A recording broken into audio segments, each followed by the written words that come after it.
All this bloodshed. Will it never come to an end?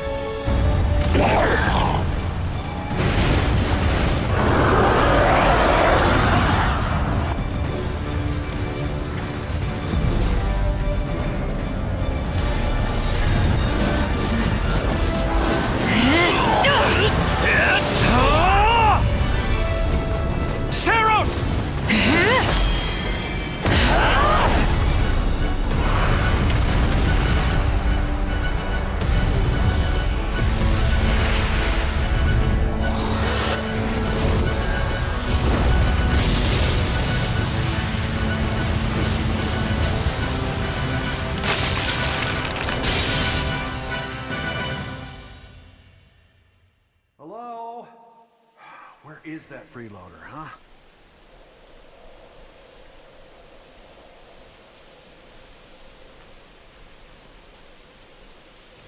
I know you're napping around here somewhere.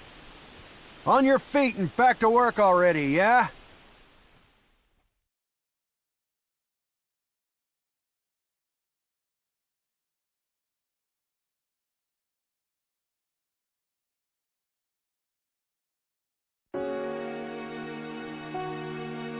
Finally. Come on, Sunshine, up and at 'em.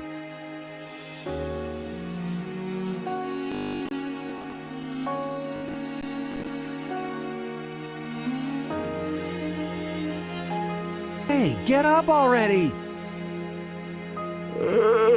I'm sorry. What's going on?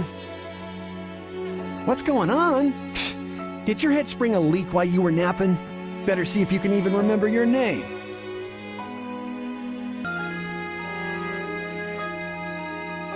Well, looks like there's hope for you yet.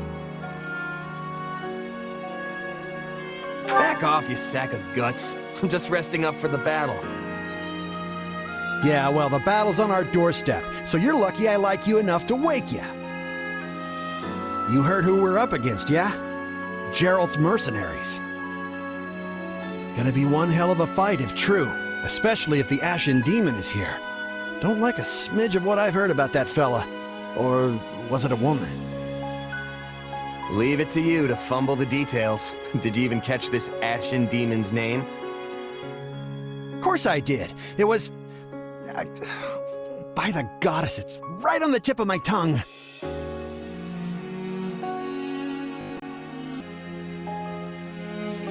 Yeah, that's it. Demon or no demon, our job is to fight and win.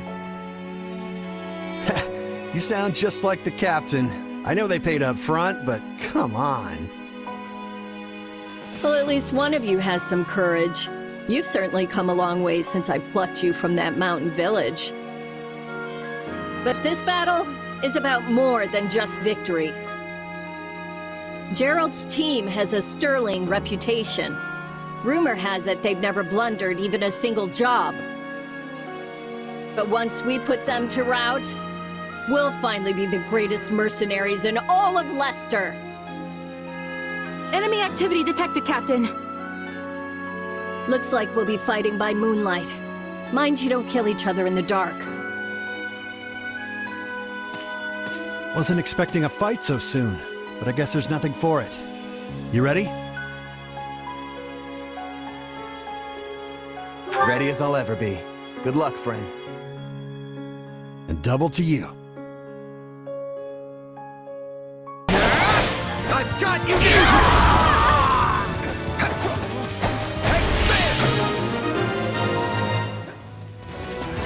No. Just when my dream was finally in sight. You monster.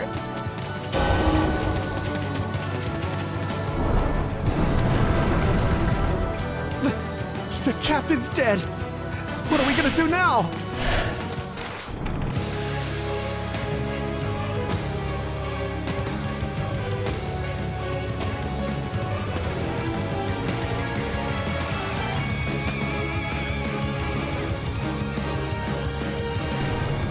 Stand down or die. We're gonna stand, we're gonna fight, and we're gonna avenge the captain.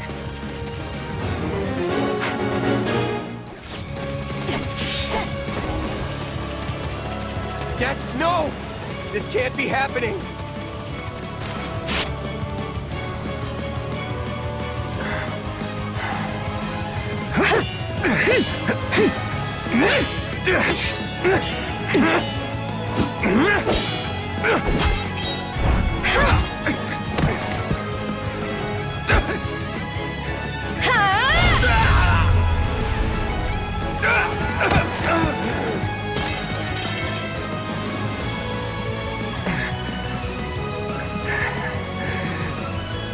Have to keep fighting. Perish with you. Huh? The cycle of this world. I will not allow it to perish with you.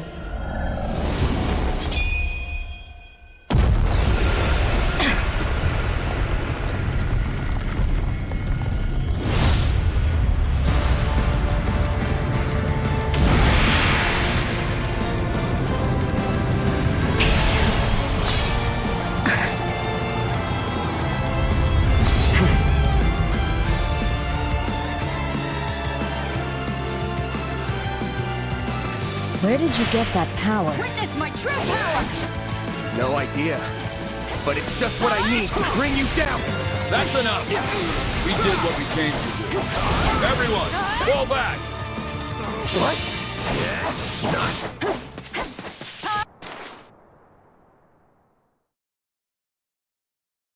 Sorry, but this fight is over. Hey, wait! Why? We've achieved our goal. Your job was to stop us, and you failed. Another time, perhaps.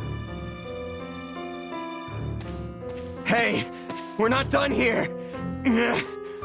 Wait, why am I so tired?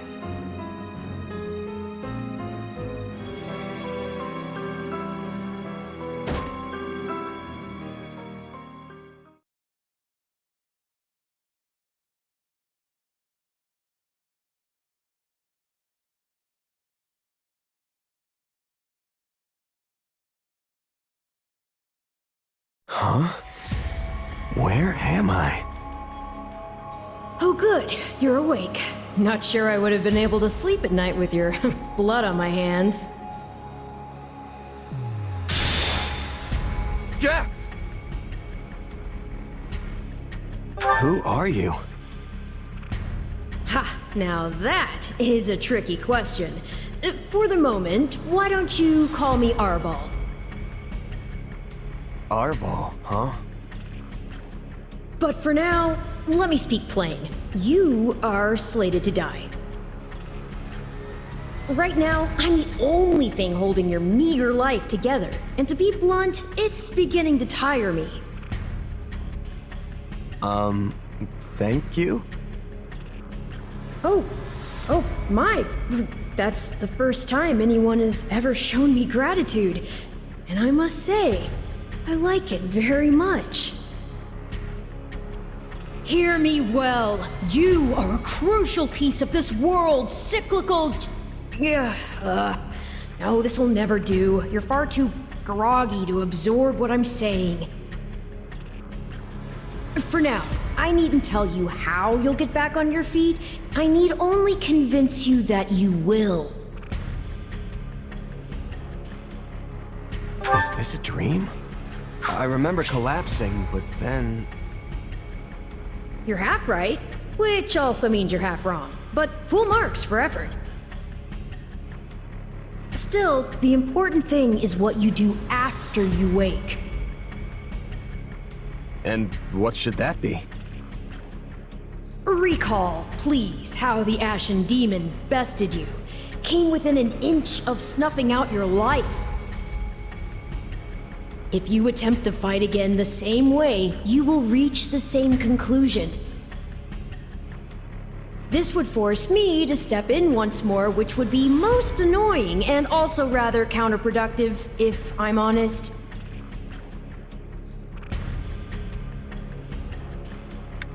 Then I'll get stronger. The man I am now will seem like a little kid in comparison. And one day, I will surpass the Ashen Demon. I swear it. Indeed. My captain and comrades are dead. The company is finished. So, there's only one thing I can do. Start over. Huh.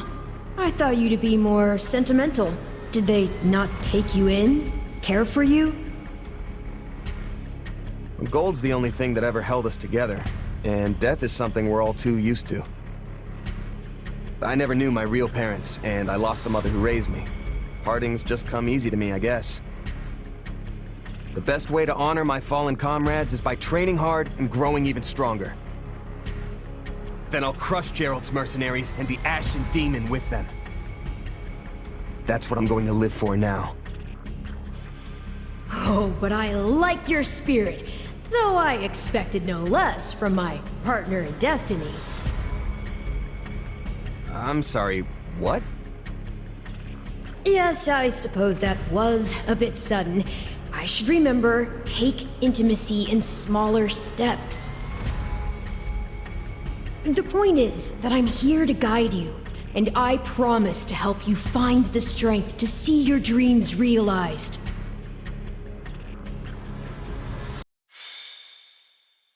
Prologue. A chance encounter.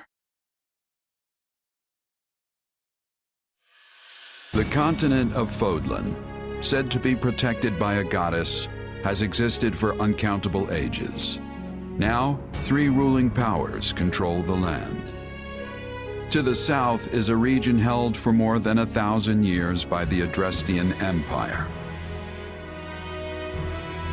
To the north is the Holy Kingdom of Fargus, ruled by the royal family and its knights. And to the east, a league of nobles that bends no knee rules the Leicester Alliance. Though once consumed in war, these 3 powers now exist in relative harmony. Nestled between them is Garreg Mach Monastery, seat of the Church of Saros, the land's widely practiced faith, and a power that helps to maintain peace across the continent. Not far from the monastery, at the northern edge of the empire, is a small village called Ramire, and west of this place stretches a forest where a lone mercenary awaits.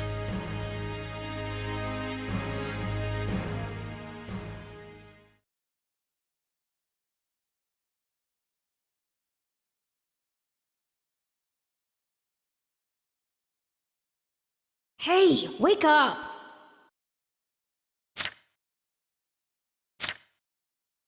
Ugh, how many times must we do this? Get up already! Huh? That's weird. I could have sworn I heard someone calling me. It's still dark out, though. Hello, yes, I was calling you. Many times, I might add. Come on, I told you not to sneak up on me like that. As if I have a choice. Do you know how many times you would have died by now if not for me? I'll tell you. 22. The 3 times you leapt off a cliff to quote-unquote get tougher saved you. Those 5 mad attempts to dispatch a horde of monsters by yourself saved you. And tonight, despite my repeated warnings, you took the wrong path and ended up having to sleep on a bed of leaves in the middle of the woods.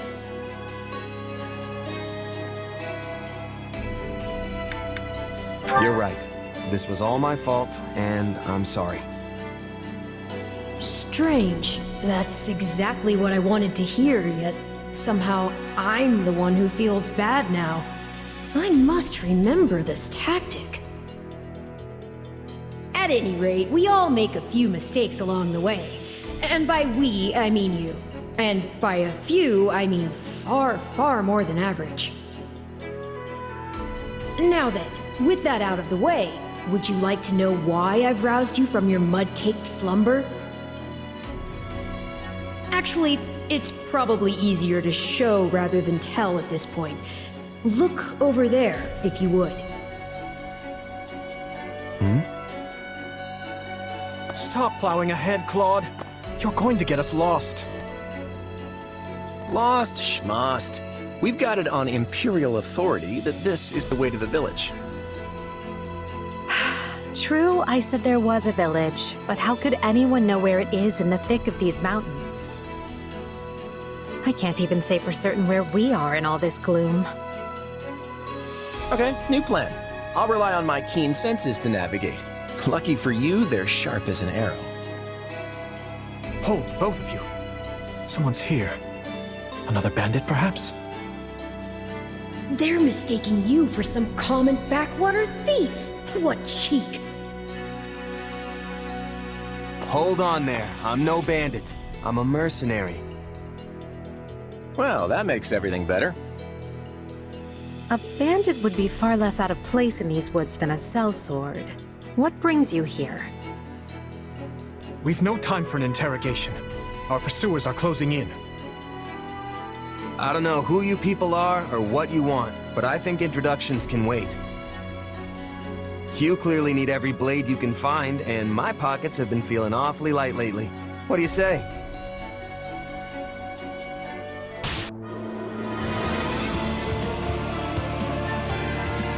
Repent, foul bandits! The Knights of Seros are here, and we'll cut you down for terrorizing our students.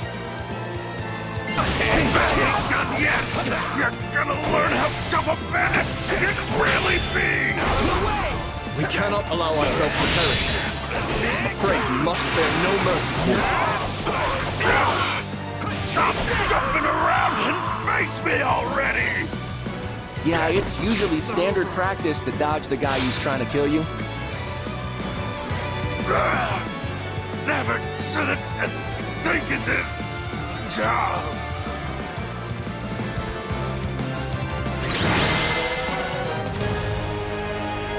Is it over? Hang on. You're seriously the Imperial Princess, the Crown Prince, and the heir to the Alliance?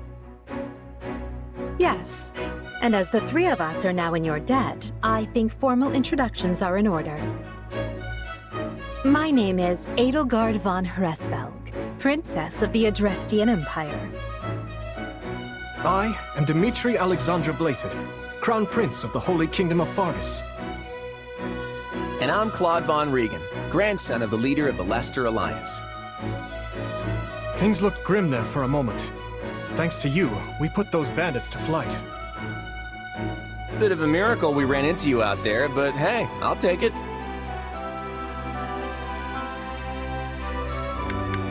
Hey, I only fought well because I had such fine companions by my side. There may be some truth to that. I can't shake the feeling that we were destined to meet somehow. Well, aren't they an unlikely trio? I wonder why those bandits were after them. Still, it's no concern of ours. We have our own plans to attend to. Now, collect your pay and be off before they get a wild idea and ask you to join them. Say, while I have you here, do you know where I can find Remire Village? I took a wrong turn somewhere along the way. I'm looking for a band of hardened mercenaries who follow a man named Gerald. I hear rumors that's where they're camped. Actually, Remire might just be the village we've been looking for, too. That ring a bell, Edelgard? I don't remember hearing anything about mercs, but... The name sounds correct, at least. Gerald's too smart to get smoked out by a bunch of rumors, but they're all I've got at the moment. In In any case, we won't find our own 2 feet in all this dark. We should return to camp and get our bearings before... Hello there, house leaders. Hello, brave mercenary. We've mopped up what's left of those rascals, so what say we return to camp? And I insist you accompany us, good mercenary. Who? Me? You heard the man. We'll wait out the night together and make for the village in the morning. It's a great plan, especially if you want to get paid, as we're a tiny bit short on pocket change at the moment. Yes. And those mercenaries you're looking for? Gerald's band, was it?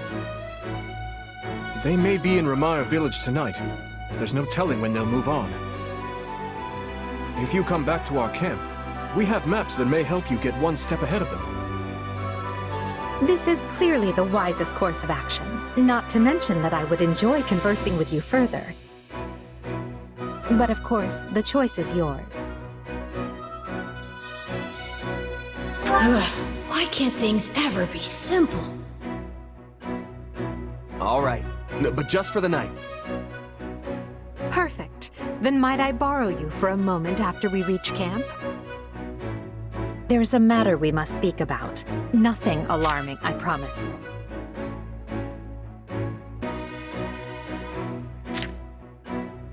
Right then, so off we go? But, if I may, did I hear you mention a Gerald earlier? Yes, do you know him?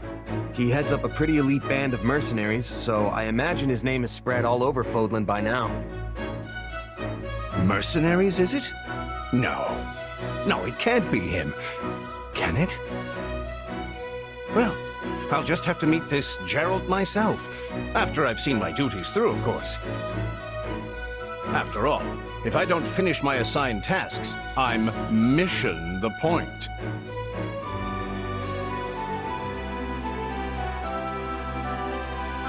Get it? Missing? Mission? Come now, this is good stuff! That's our Aloise. Come on, let's get moving before he really gets going. Dedu hails from the land of Dusker. Perhaps you've heard of it. He tends to keep to himself.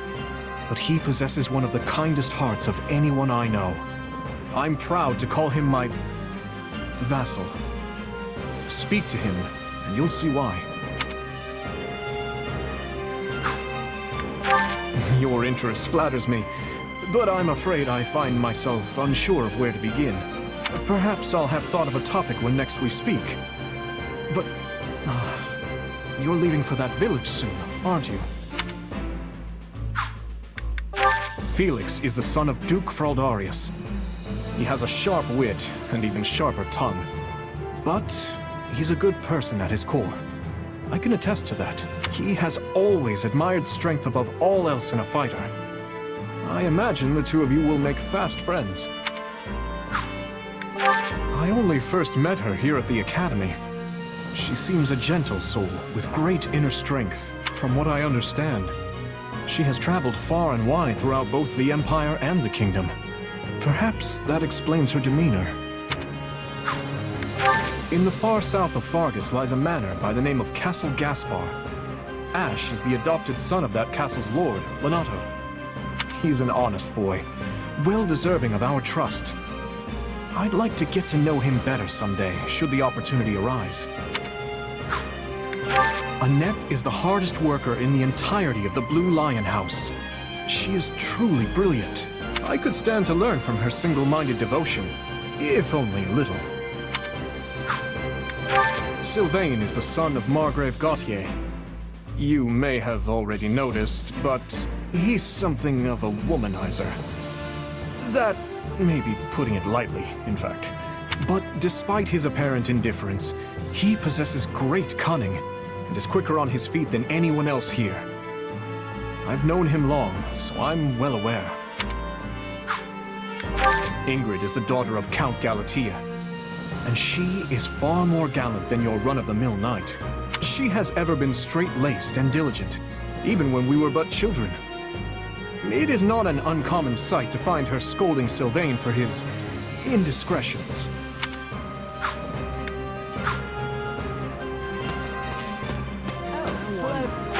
Who, me? I'm more curious about you, personally. If you don't have anything better to do, I'd be glad to have you join us at Garrick Mach.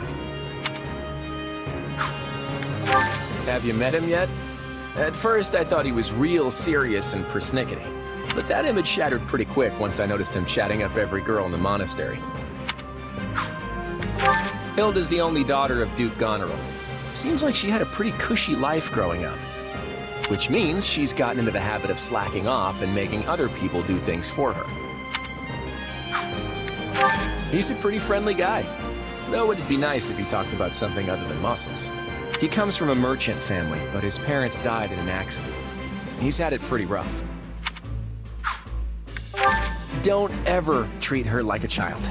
I made that mistake earlier and she nearly took my head off. But she's clearly the youngest out of this year's students, so I don't get what the big deal is. Just another pampered noble, I guess. Ignatz likes the great outdoors. Definitely more than the rest of us, anyway. He's the second son of a merchant family, but says he wants to be a knight. He doesn't really seem suited for it, though. Maybe his parents are making him do it. Oh, Marianne? She's Margrave Edmund's daughter, but that's all I know about her. She doesn't interact with the other students at all. I'll admit, she intrigues me. Leone wants to be a mercenary. I bet you two would have lots to talk about. You're both pretty frank, too.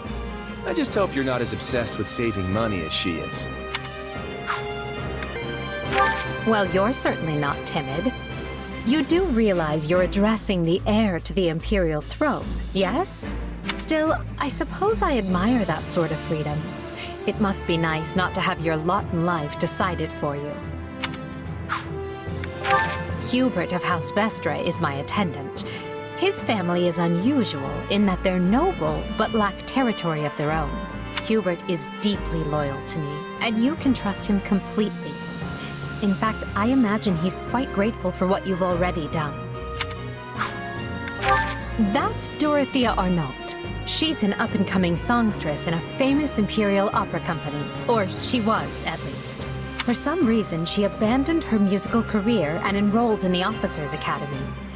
She has a very magnetic personality, which I'm sure you'll see. Have you spoken with Ferdinand? One conversation will explain him far better than I can. He's the heir to an influential house, which drives him to excel. But he can be quite the handful sometimes. One of our classmates usually stays holed up in the dormitory instead of coming on these assignments. Her name is Bernadetta. If you bump into her, don't be surprised if she screams and runs away. That's sort of her thing. Caspar is the second-born son of a great and noble house. But as he's not the heir, you might say he joined the academy to make his own way. War and fighting are his sole pursuits, so I bet the two of you will get along just fine. Petra isn't from the Empire. She's the granddaughter of the King of Brigid, which is an archipelago situated off our western coast. You'll find her a quick study, a gifted fighter, and endlessly curious. But always come prepared to talk, because she'll definitely want to pick your brain. Surely you know someone like Linhardt. He's as bright as they come, yet just as lazy as well. That's simply how he is, though. I can't force him to apply himself, but he'll come around, most likely. My sincere apologies for asking this of you. I know you're heading for Remire Village in order to find Gerald's mercenaries, but... well, perhaps you might consider changing your mind and accompanying us to Garrick Mach Monastery instead. And why would I do that, exactly? Because you've done us a great service, and we don't have the means in camp to properly reward you. At the monastery, however, we can repay your kindness in full. Also, between you and me, this evening's turn of events was quite the embarrassment for the church. We allowed students of the Officers' Academy out of our sight, and house leaders of great political consequence at that. And then they crossed swords with bandits. If word got out, well, let's just say it would sit poorly with everyone. So you'll see why we must ensure you're well compensated. Also, there may be some papers for you to sign, perhaps in blood. This sounds more like hush money than a reward. Yes, that's exactly what I told the fool knight who suggested it. Me, I'd just as soon send you on your way, but I fear I'm obligated to escort you back. Anyway, the whole thing will be much easier if you simply agree to come along. Just as a formality, of course. I think that was a threat. And here I thought he was a big softie. Well, what do you think? Garrick Mach is in the opposite direction of where we need to be, but this man seems rather set on having us accompany them.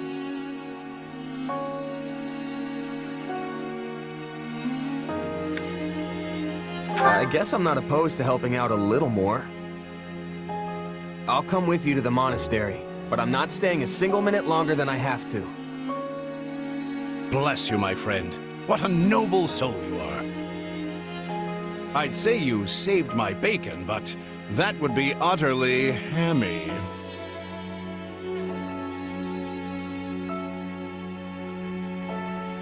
Alois, has anyone ever told you that you're... Don't. Some truths are simply too painful to bear. While I'm no expert, I fear the poor man's heart couldn't handle the shock. Told me what? Told you how dashing you are in that armor. Not just any man could pull off that look. Ah, you like it? Wonderful. I admit I've received no small share of positive comments on it. There's a grand story behind every last ding and dent. Enough to keep me talking for a week. Why, take this one here. We heard you'll be joining us at Garrick Mach. Perhaps somewhat unwillingly, I might add. I know this wasn't in your plans, but if it lets us get to know each other better, perhaps it will prove worth it in the end. Unwilling or not, we've got a long road ahead, so let's try to keep the mood light. I hesitate to ask this considering you're only here because of us, but... Well, are you sure about this decision? The last thing we want is to delay you from your own business. The knights may seem unwilling to bend, but it's not as if you have no say in the matter. Actually, I see this as just another chance to better myself. You are more gracious than I. But as I see you've made peace with it, I will leave the matter be. Yes, that's quite enough chatter. Let's save our energy for the road. To the monastery! Listen, I know this one's on me. I'm the one who roped you into coming back to camp after all. But I'll find a way to make it up to you, I promise. Thanks, Claude. I know you will. Hey, hurry up back there or we'll leave you behind! You know you've had a busy day when you rub shoulders with the heirs to the Empire, the Kingdom, and the Alliance. I think they're a fascinating group of people myself, but what do you make of them?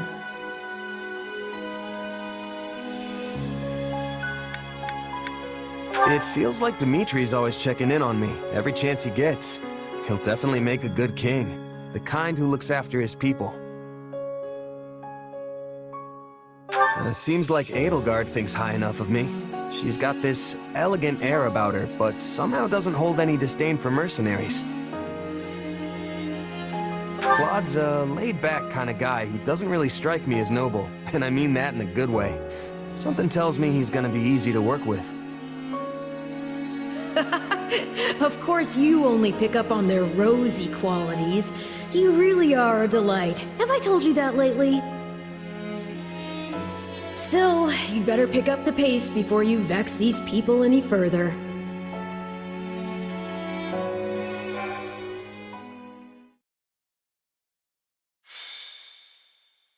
Prologue. 3 houses. Deep in the forest, the mercenary meets a trio of youths, each a student at Garreg Mach's Officers' Academy, and a leader of one of the school's 3 houses. Striking down the bandit chief who attacked the students brings undue attention to the mercenary, who soon arrives at the hallowed gates of Garreg Mach.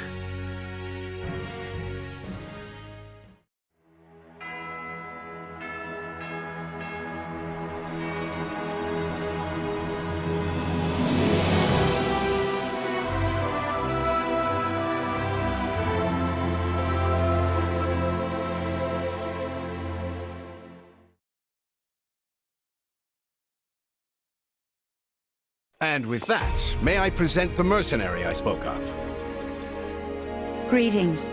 My name is Rhea, and I am the Archbishop of the Church of Seros.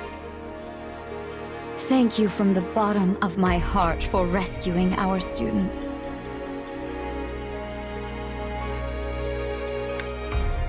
I'm just glad I could help. Such modesty is not required around me. Your actions were truly commendable. However, the reason we summoned you here was not simply to express our gratitude. We have a proposal for you, one made on behalf of the church itself. What kind of proposal? Someone told you of the Officers' Academy here at the monastery, yes? We would have you join this academy as a student. You what? Though you are a mercenary, I understand you are not currently beholden to any one particular employer. Also, the students you rescued are close to your own age. Your life could be greatly enriched here. Or she's heard about our power and wants to keep us on a short leash. And yet she's taking it almost as a given that we'll accept. It's infuriating. I need to get stronger if I'm gonna do what I need to. If your fancy school can really make that happen, consider me interested. The Knights of Seros, as well as many other powerful warriors, pass daily through the gates of this hallowed monastery. If strength is what you are after, we can certainly provide it in spades. They've really talked us into a corner here. I think I see where this is going. All right, I'm in. A wise decision. We will do all we can to ensure you do not regret it. I believe you will go far. If I may, permit me to tell you a bit more about the school itself. The Academy is divided into 3 houses and draws in the most promising young talents from every corner of Fodlan. Some are noble-born, while others spring from more humble roots. But within these walls, all are treated as equals. We ask our prospects to spend a year living under the same dormitory roof, so they can challenge each other, work hard, and grow together. Each of our houses corresponds to one of Fodlan's 3 regions. Edelgard leads the Black Eagle House, which is for students from the Adrestian Empire. Dimitri leads the Blue Lion House, home to students from the Holy Kingdom of Fargus. And Claude leads the Golden Deer House, for students from the Leicester Alliance. We could select a house for you ourselves, but as all of this was our idea, perhaps we should leave this decision to you. You are something of a special case, after all. So I can join any house I want? Yes, you have simply to name it.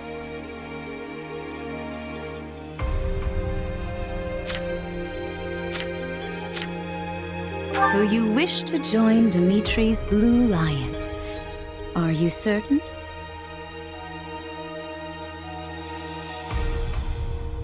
Yep, that's the one. I'm sure of it. May you build wonderful and lasting friendships in your new house. Well then, with that taken care of, it's time to decide which of us will supervise which house. Yes, it turns out we just underwent a last-minute roster change. I guess you two haven't met. This is Professor Yuritsa, our weapons instructor. Hello.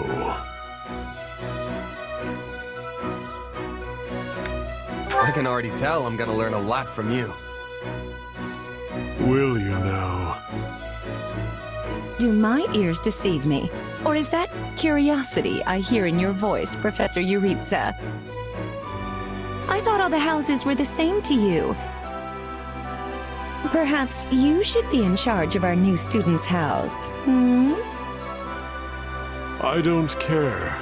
You decide. Well, you'll certainly hear no objections from me. Professor Manuela, you and I can take charge of the remaining houses. What? It's decided already? I was at least expecting a fight. Maybe some hair-pulling? And as for you, my mysterious new student, I look forward to getting to know you much, much better throughout the year. The gall of these people making decisions for you. It's enough to make one's head spin. Right. In any case, I'm looking forward to learning from you, Professor Yuritsa. I'll inform you of our first mission soon. Sorry, what mission? Oh, did we fail to mention that? Each month, every house in the Academy is given a mission entailing some form of service to the Church.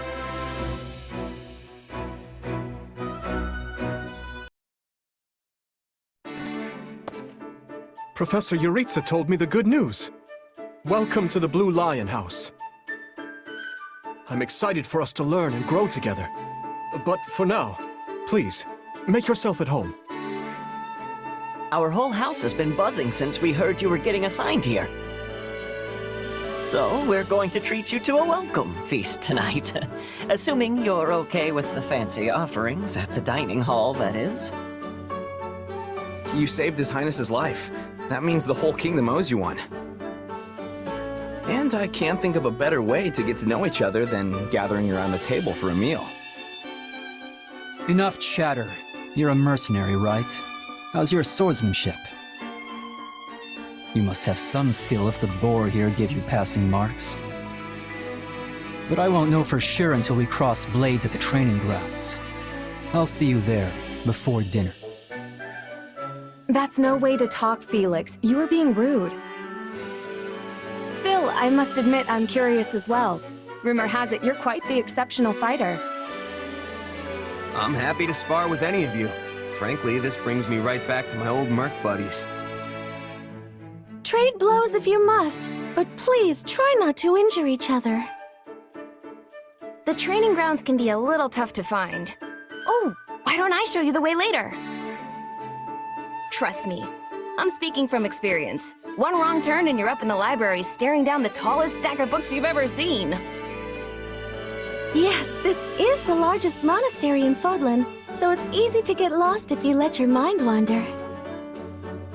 If you struggle to settle in, say so. You helped His Highness. We are in your debt. Remember your mission? We are to stamp out what's left of the Iron King's thieves. If I may, Professor, it seems a bit challenging for a first mission. But their leader, Costas, has already been dealt with. If the Professor thinks us capable of mopping up the rest, I trust his judgment. Good. Prepare yourself. Of course, Oh, he's gone. Professor Yuritsa isn't much of a talker. Or easy to talk to, for that matter. I'm certain you'll get used to him. He may be a touch curt, but he's not a bad person at heart. Still, bandit hunting right out of the gate? This is quite the mission. After the events in the mountains, I hesitate to put His Highness in further danger. You worry too much, Dedu. Besides, we have a trustworthy new ally coming with us. I've given bandits a dirt nap before, and I'll do it again. Huh, well, I'm convinced. Whatever the case, we should be doubly prepared. And we'll be counting on our mercenary friend here to assist us.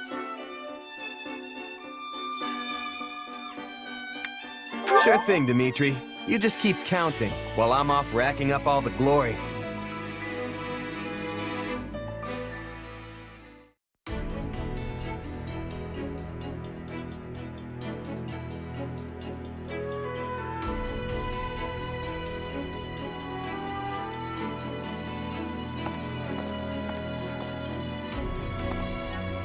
There you are, Yuritsa. I have word from the knights. It is time. Yes. The bandits have fled north into the canyon bordering Count Ro's land in the kingdom. But the knights have cut off their escape, and now stand ready to provide whatever support the students may require. We'll leave at once. I needn't remind you, this is the first real battle for some of our charges. I trust you will keep them safe, though I likely do not need to worry with an old hand like you at their side. No, you don't. You there. It's time for the mission. Gather the others. About time we saw some action.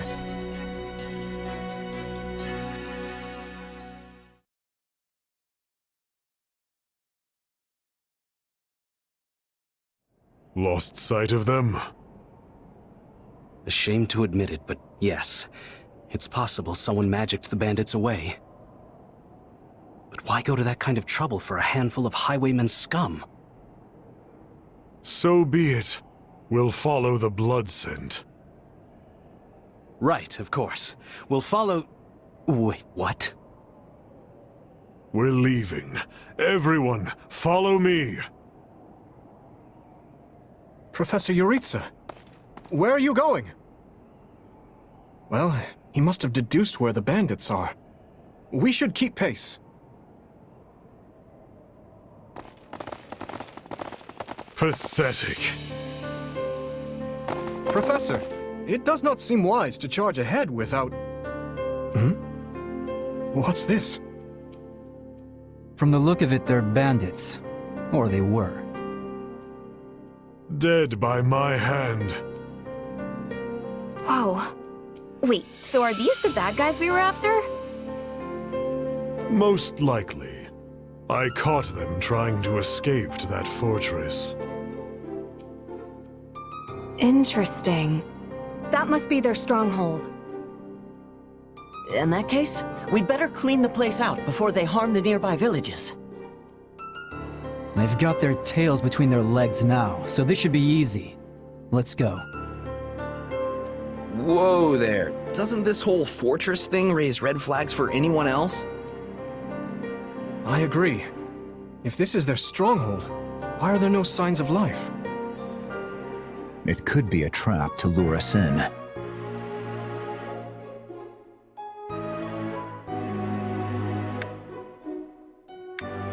It's not smart to rush an enemy stronghold when we have no idea what's waiting for us inside. We should hold off for now. I completely agree. I mean, look at the place. It's both dark and creepy. The decision is not ours to make. That's right. We're still on a mission after all. It's up to Professor Yuritsa. And I say, enter the fortress. Dispatch any bandits you find. But isn't it dangerous for us to go by ourselves? There can't be more than a handful. You should have no issue. If need be, I will intervene. Yeah, you sound confident, but I've still got a bad feeling about this. Brace for the worst. No guts, no glory, am I right? Should things go awry, Your Highness, stay behind me. If things go awry, I will fall back. And I expect the rest of you to do the same. I'm more than ready for this fortress. Let's see if it's ready for me. If the professor's with us, I'm certain we'll be fine. Then it's settled. Stay vigilant, everyone.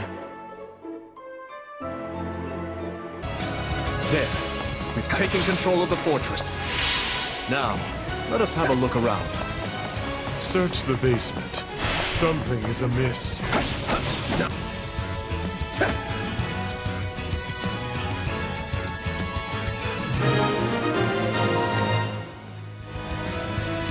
Are you here to rescue me? Are you all right? What are you doing here? This! Never mind. We can discuss that later. Thank you for saving me. Don't let the girl escape, or Kranya will make us wish we were dead. It's not safe here. We must take the girl and run.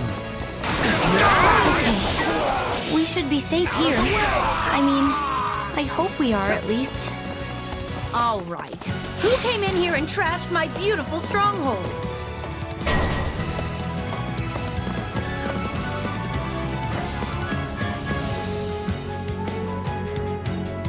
Hi there. I'm Kranya, but you can just call me the lady that's about to murder you. Or, don't. It's her. So be it. Kill her.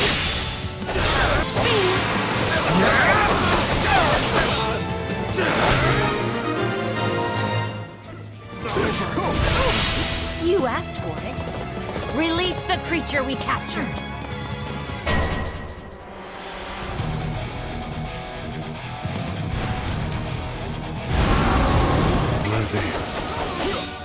Out of the way! They defeated a demonic beast? Impossible! Talus isn't going to like this at all. You'll pay for this. You'll all pay! These names are wholly unfamiliar to me. But at least we won the day. We should be safe here for the time being. I'm well acquainted with Professor Yuritsa, but the rest of you are this year's Blue Lions, I presume? That's correct. But if I may, how did you come to be wearing our uniform? Also, how do you know Professor Yuritsa? Were you enrolled at the Officers' Academy? She's one of last year's students. A Black Eagle. That would make you our senior, but what are you doing in a place like this? Well, I was just on the verge of graduation last year when I was kidnapped by the strangest people. In truth, I thought I'd never breathe fresh air again. Thank you for coming when you did. Oh, where are my manners? I'm Monica von Ox, eldest daughter of the Empire's Baron Ox.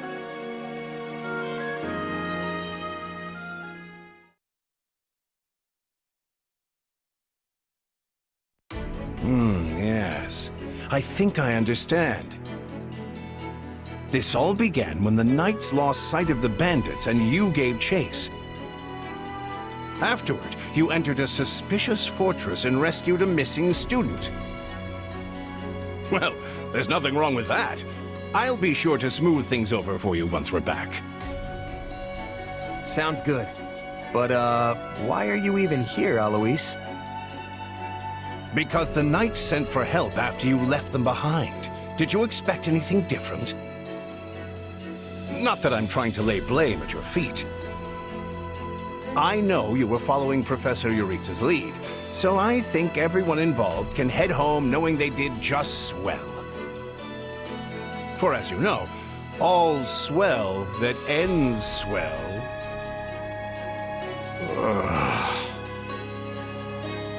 Still, I find this a rather grave turn of events. To think the same bandits who attacked our charges were behind another student's abduction.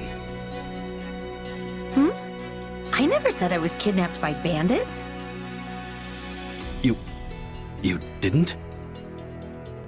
We saw others in the fortress. People who were clearly not bandits. This is just a thought. But what if they were the ones truly in charge, and the bandits mere pawns? Yeah, there was one real piece of work. Kranya, I think, who managed to escape. I've seen all kinds of people as a mercenary, and she was definitely not your everyday bandit. You're on the right path. Perhaps I should just tell you who kidnapped me, seeing as I already know. What? Why didn't you mention this earlier? Everyone was busy speculating, so it was difficult to cut in. What do you know, child? Out with it. Well, the one who kidnapped me was Tomas the librarian. I'm certain of it. I could tell from his gait, and how he held his staff. I suppose he isn't the simple scholar you think he is. Tomas? Impossible! But Tomas has been at Garreg Mach even longer than I have. I don't want to believe it, but based on what you say, we've no choice but to investigate. But Sir Alois... Be on guard. If Tomas is in league with Kranya, he is dangerous. Very well. I will quietly report the matter to Lady Rhea and leave the decision in her hands. Not a word of this to anyone. Is that clear? Well, now things are getting interesting. Honestly, did not see this coming. So what do you make of this Kranya? Why do you think she was at the fortress? You seemed preoccupied with her during the battle. She a friend of yours? Sadly, I wouldn't know. My memory is but a shadow at this point. Gone, vanished, lost. I remember meeting you, but before that, nothing at all. And yet, the moment I saw her, I was struck with the most inexplicable feeling. I couldn't tell you if it was revulsion or affection. It was simply pure emotion. And here I thought I had it tough. Are you worried about me? How adorable! Oh, but I do love that about you.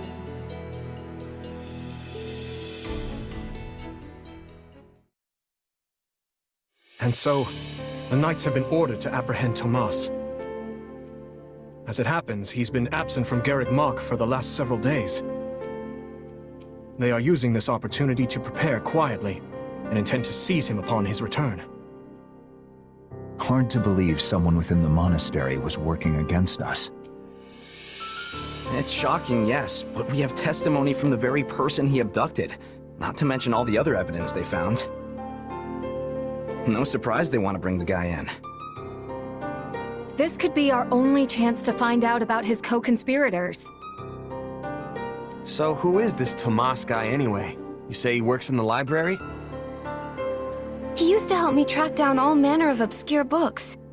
I always thought he was just a kind old man. Tomas is the last person I'd picture as a murderous kidnapper. I asked around, and it seems he's been in his current position for over 40 years. Why he'd choose to lash out at the church now is beyond me. Maybe his feelings aren't new. There could have been troubling signs for a while that we aren't aware of. Even if that's true, what is the point of kidnapping a student?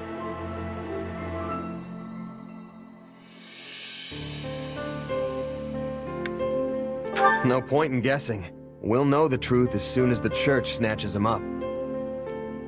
Will we? I doubt they'll just reveal their findings to anyone who asks. Your Highness, did this man hire the bandits that attacked you in the mountains? That's what I'm told, but I've yet to confirm it. There is evidence that seems to link them. I don't know about you, but I'm going to feel a lot less safe after this. You're not alone.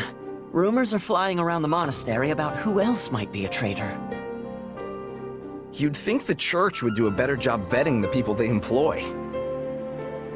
Maybe it's not so easy to... Hey, do you hear that? Something's happening outside. Are they ready at the gates? Yes, sir. Every exit is covered. Well, well, it sounds like Tomas has returned. I don't know why I know this, but you need to get out there, and quickly.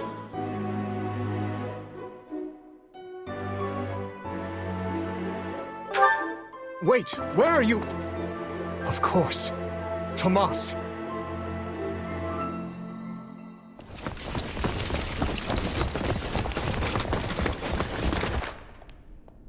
There he is!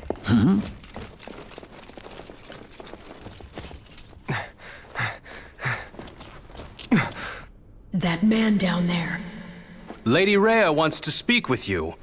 I suggest you accept. This doddering persona of mine will benefit me no further.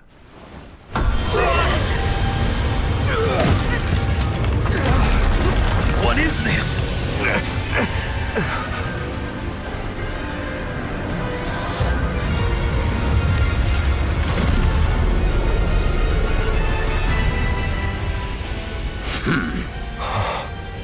Familiar, right?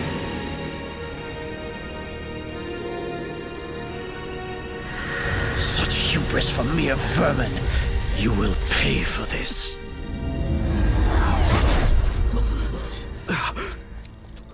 Find him! Right! What he did was just like...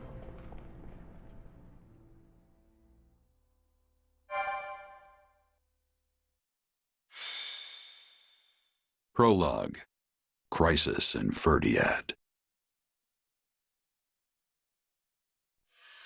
Upon his return to Garreg Mach, the humble Tomas shapeshifts and flees, and not even the Knights of Saros' most concerted efforts can track down the erstwhile librarian. Dmitri elects to keep an eye on events from afar and not involve himself in the disturbance. Soon, however, an urgent message arrives from Ferdiad, capital of the Kingdom of Fargus.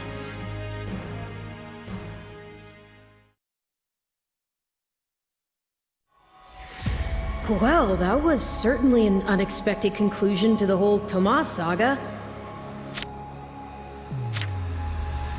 Thanks to his shapeshifting ability, he slipped free of the Knights and escaped.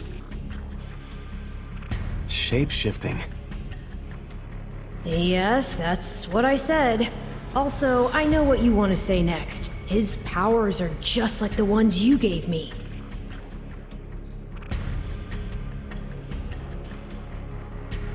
His powers are just like the ones you gave me. Are you in league with him, Arval? Where do these powers come from? If I am in league with him, no one has informed me. All I have is you, my dear partner in destiny. Still, I saw what you saw. Clearly, we don't have a monopoly on shapeshifting. Now that everyone knows about Tomas, some of them must have connected the dots back to me. At least they've had the grace to keep it to themselves. It's because they trust you. Hold on, someone's coming.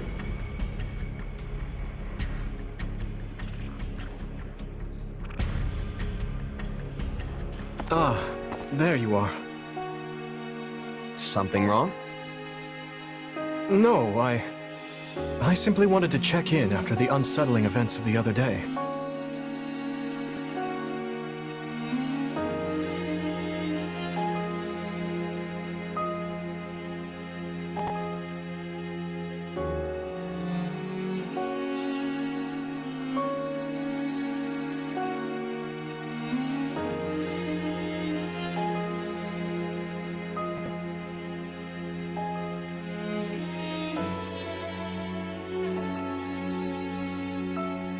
Well, it's not like I'm a quivering wreck or anything, but...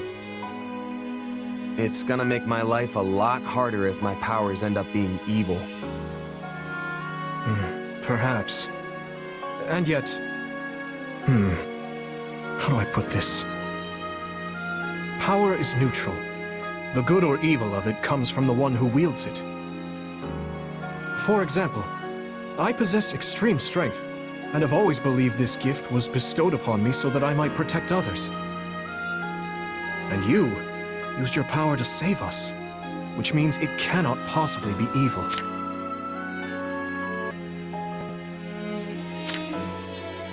Didn't mean to fish for sympathy there, but, well, thanks. My apologies if I overstepped. I've been looking all over for you, Prince Dimitri. Her Grace the Archbishop is asking for you. She requests that you come to the audience chamber immediately. Duke Fraldarius has arrived for a visit. Rodrigue is here? I'm on my way. Let us continue this discussion later.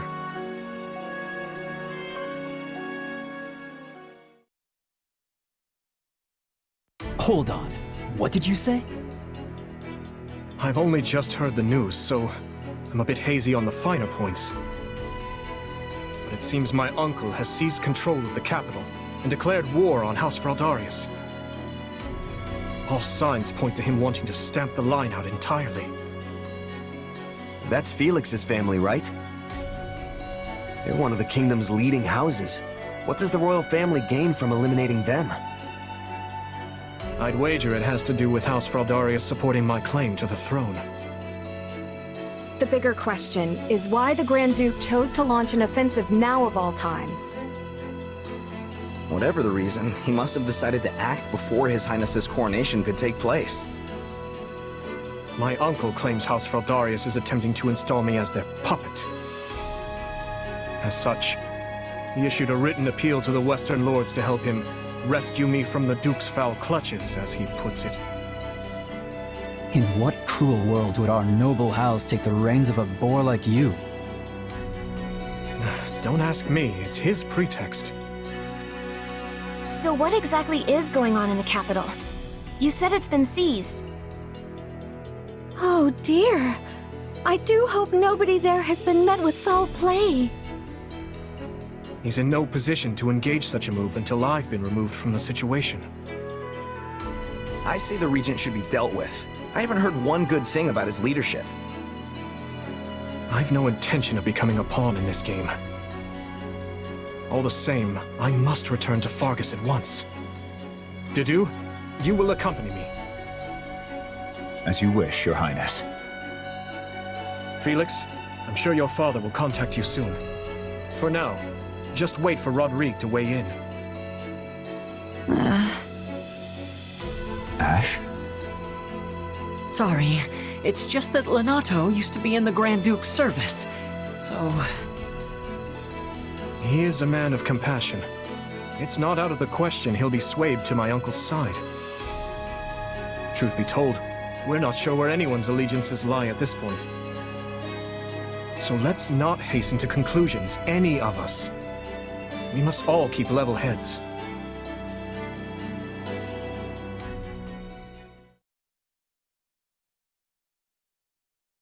I'm told you are sending the knights to help us, Lady Rhea. I do not wish to sound ungrateful, but are you sure you want to do that? The Church of Seros cannot overlook this grievance. Regrettably, many of our knights were dispatched elsewhere several days ago on another matter. However, while we may lack numbers, we have put together a unit of considerable skill. It will be captained by someone near and dear to you, in fact. Someone well suited to a mission within the kingdom. Someone near to... Ah, of course. That is encouraging. Since its very inception, we have watched over the kingdom of Fargus as one would their own child. When its peace is threatened, the Church has no choice but to act.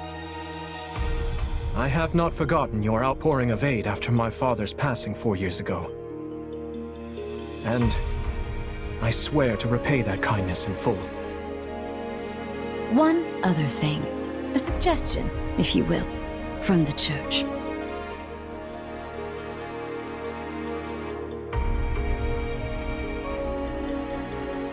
Interesting. So she wants all of us to go with you?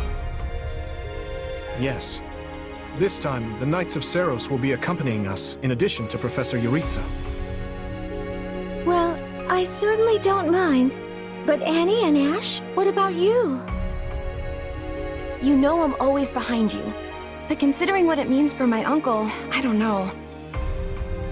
House Dominic's lands are surrounded by other houses that are likely to support Rufus's claim. If I join you, it could sour my family's relations with our neighbors. I'll go. I mean, of course I don't want to get Lenato into any trouble. But I also know he'd want me to do what I think is right. I'm sorry to place such a difficult decision on your shoulders, Ash. And what of you? I'm in. The more time I spend here at the Academy, the more I miss actual fighting. Besides, I want to use my powers to help. After all, the good or evil of a thing comes from the person wielding it. Am I right? Indeed it does. You have my thanks. There you go again, throwing yourself headlong into the first conflict you find. No wonder I have to keep stepping in to guide you. Still, we basically have no choice, so run wild, I guess. I'll inform you of the details soon. Please ensure you're prepared by then. On royal soil and eventually within the capital is inevitable. As you are the only blood kin I have, my lord, I pray we might find a way to resolve this conflict peacefully. Bah, what rubbish.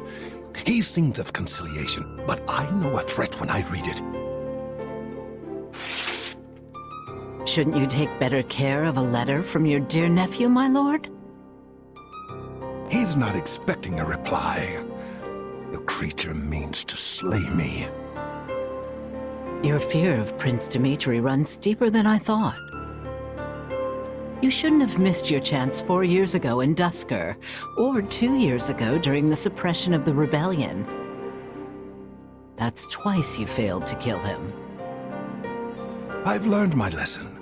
A lion's cub is still a lion, and one cannot slay a lion with a clumsy scheme.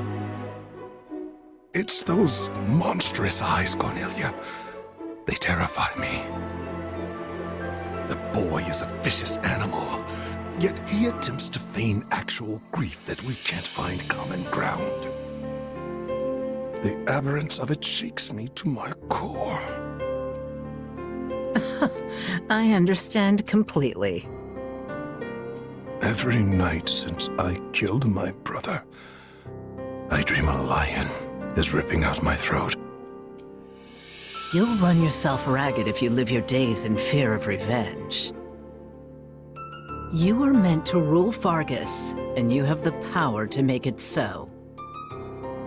Your royal army is the finest in the realm, and if I may be so bold, you also have me. Put your worries to rest, my king. Sleep deeply and without fear.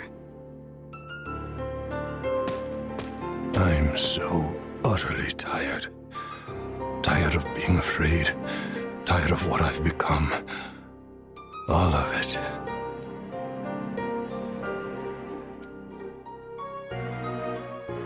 I see.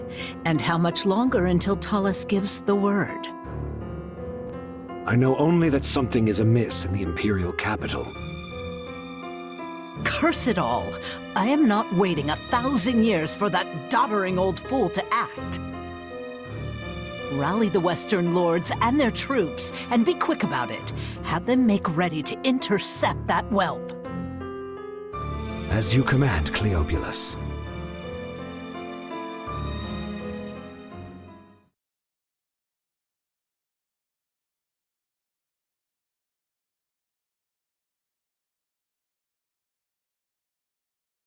According to our scouts, the enemy has positioned their troops on the capital streets. So they can use the townsfolk as shields when we take the fight to them, with vulgar tactics. Well, now that we know their strategy, our next move will be critical. A victory stained with the people's blood achieves nothing. We'll need to move our forces swiftly, but with caution. Dadu, has there been a reply from my uncle? Nothing of yet. I thought not. Your Highness, will you truly be able to strike Rufus down when the time comes? I will do what is required of me. Preparations are complete, Your Highness. The people are waiting for you, Dimitri. Let's not keep them any longer. No, we'd best not. You're our commander, but you look like you're heading for a funeral. Could you maybe try not being so insufferable? Apologies for my demeanor. I've more than a few things on my mind. But very well. Let's begin our final war, Council. You look pale. Not keen on fighting your own blood? Sadly, I saw this fight coming long ago.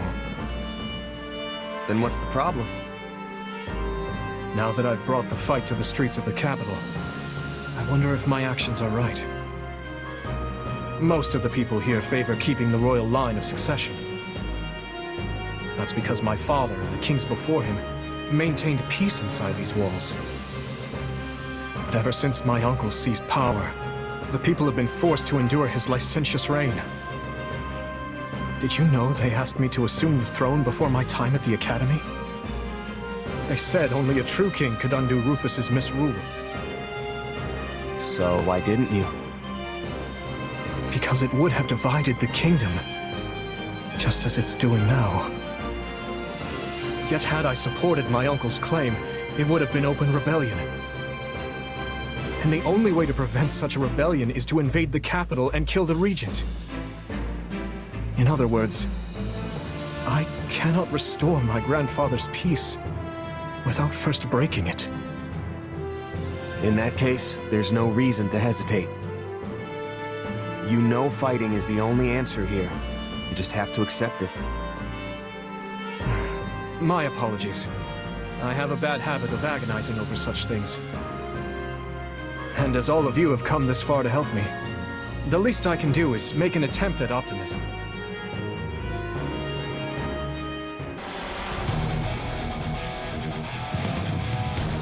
My, this is your lucky day.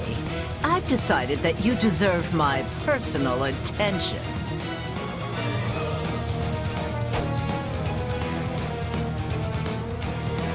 Ah, fate. You truly are whimsical. Will today mark my death or his? Either way, this farce will finally come to a close.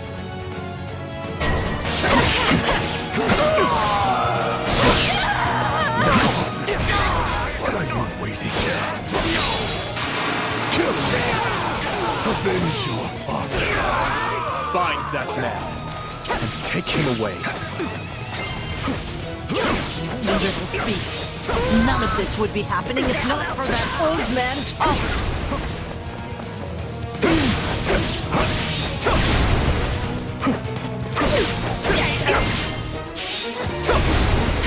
Oh, look at me, getting wrapped up in my fun again. But sadly, I must bid you farewell. She's slippery, that one.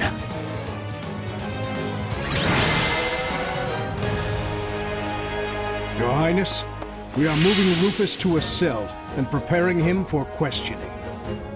Good, thank you. I will join you shortly. Raise your voices with me, friends! You fought hard this day, and now, victory is ours!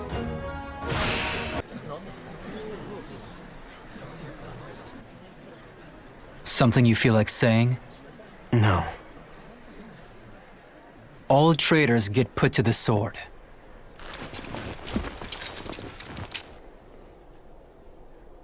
It's his duty as king. Final words? None for you. But tell me something, boy. Does it trouble you to slay your own kin? What a surprise.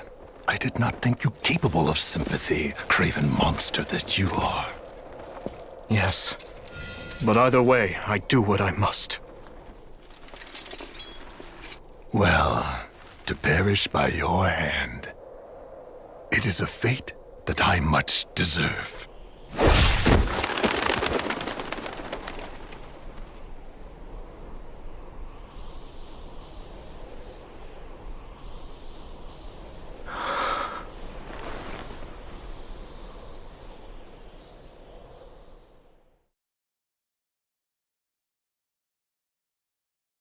Which leads the lords Elidor, Mateus, and Kleiman. We believe they, as well as many powerful Western lords, were accomplices in the assassination of the late king.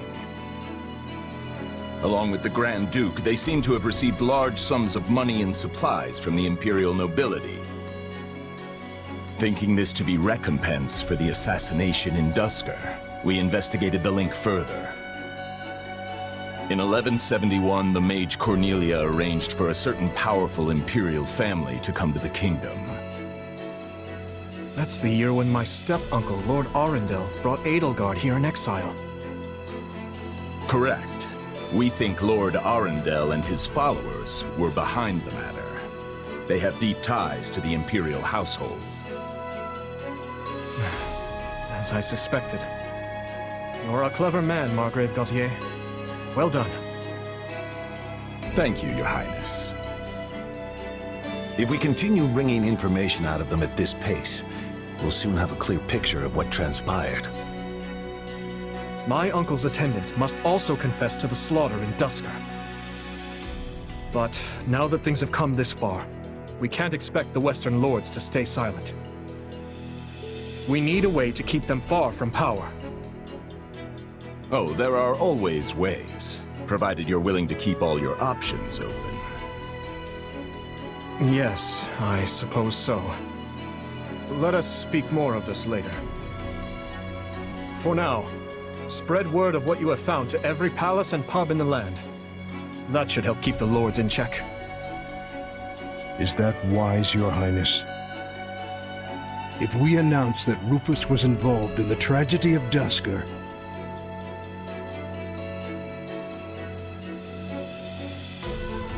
I will not feed my people half-truths. They deserve to know. I've always admired that candor, Your Highness. Yet such news is sure to create a degree of unrest in the kingdom.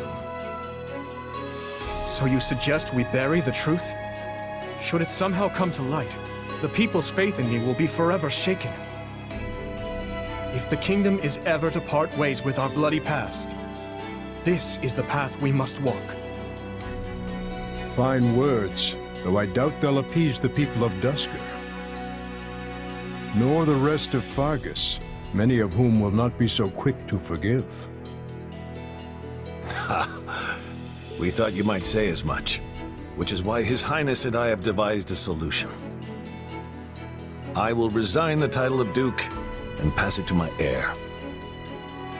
Spare me, Rodrigue. One person with wild ideas is already one too many.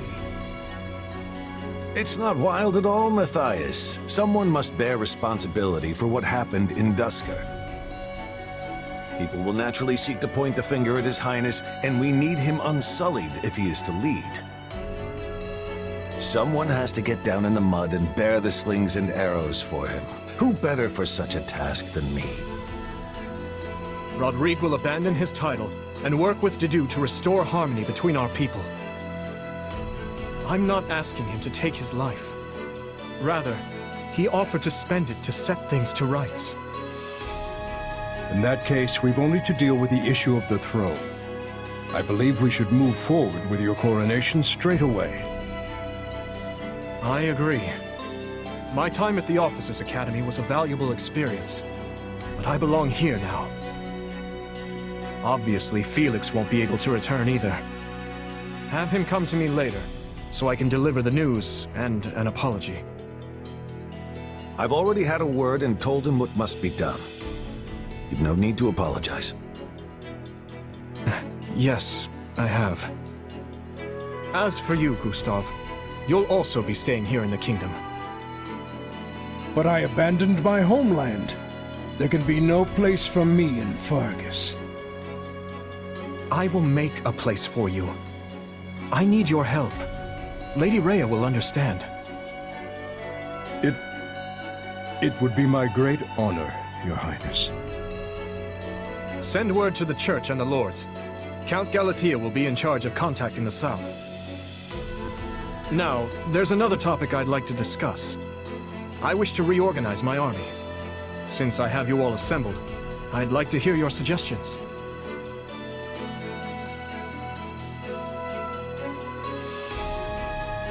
You still working, Dimitri?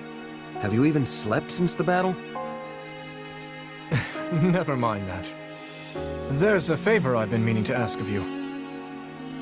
It won't happen right away, but I'm considering the formation of a new private army. I need someone to captain them, and I was hoping it might be you. And what does the leader of the kingdom need with a private army? I fear my uncle may have rubbed off on too many of my knights. I'm not saying they're all bad, but it's clear as day that bribery ran rampant. To rectify the matter, I'm looking into a complete reorganization of the army. These next several years will be an age of civil war, and I want to be surrounded with the best and most loyal soldiers I can find. Well, that does sound interesting. Still, I'm just a regular old grunt. Why put me in charge? Because this will be an army of commoners, not knights and nobles. A mercenary like you is far more likely to earn their trust than some stuffy noble who's never known a day of hardship. Please, allow me to be clear. This is not an order. If you'd rather return to the academy, you're free to do so. Are you kidding? I'm in. Thank you, Dimitri.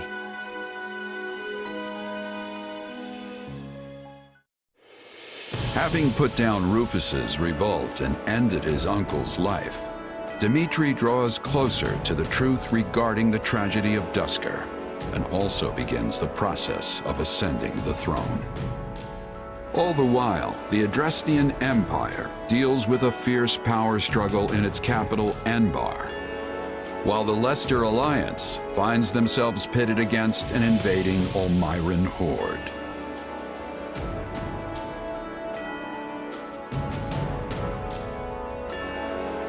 Realizing the troubles of Fodlan will fall squarely on her young students' shoulders, Archbishop Rhea closes the Officers' Academy and permits her charges to return home.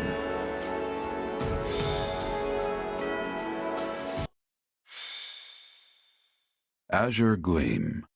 To war. It is the end of 1181. 2 years have passed since the Officers' Academy closed its doors. After ascending the throne, Dimitri labors to bring peace to the Holy Kingdom of Fargus. With Edelgard ruling as the Emperor of Adrestia and Claude leading the Leicester Alliance, the three erstwhile schoolmates strike out as the next generation of leaders. A new era is dawning in Fodlan, and much teeters at the brink of great change. The first tremors of a major upheaval rock the land as Edelgard declares war on the Central Church.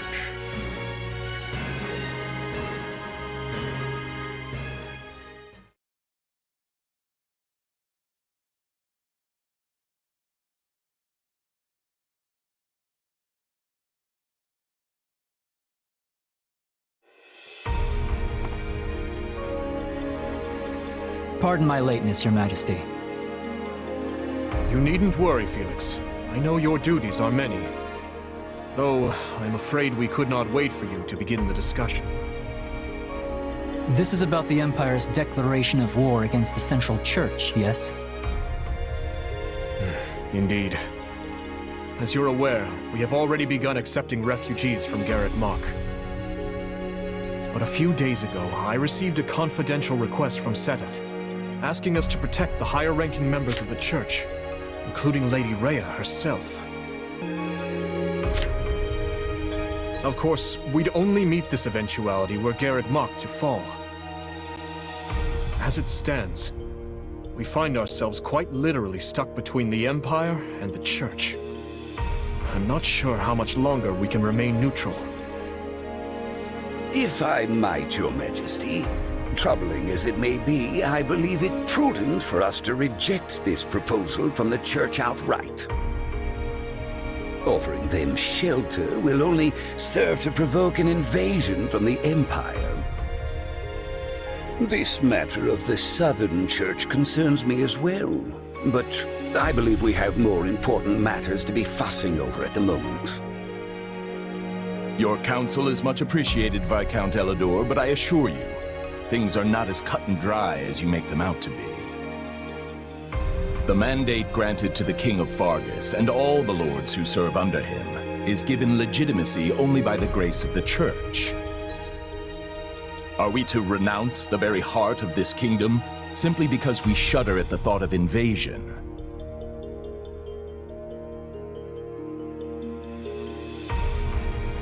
War will always come at one point or another, and some degree of suffering is purely inevitable. You know this as well as I, Viscount. You dare speak of suffering, do you? When the blaze of war will not scorch your lands in the north as it does ours? I would normally agree that those of us from the Northern Territory should hold less sway in this discussion. But if Garrick Mach were to fall, the war fronts would not halt in the west. Your Majesty, what of House Rowe or Galatea, or the others in the south?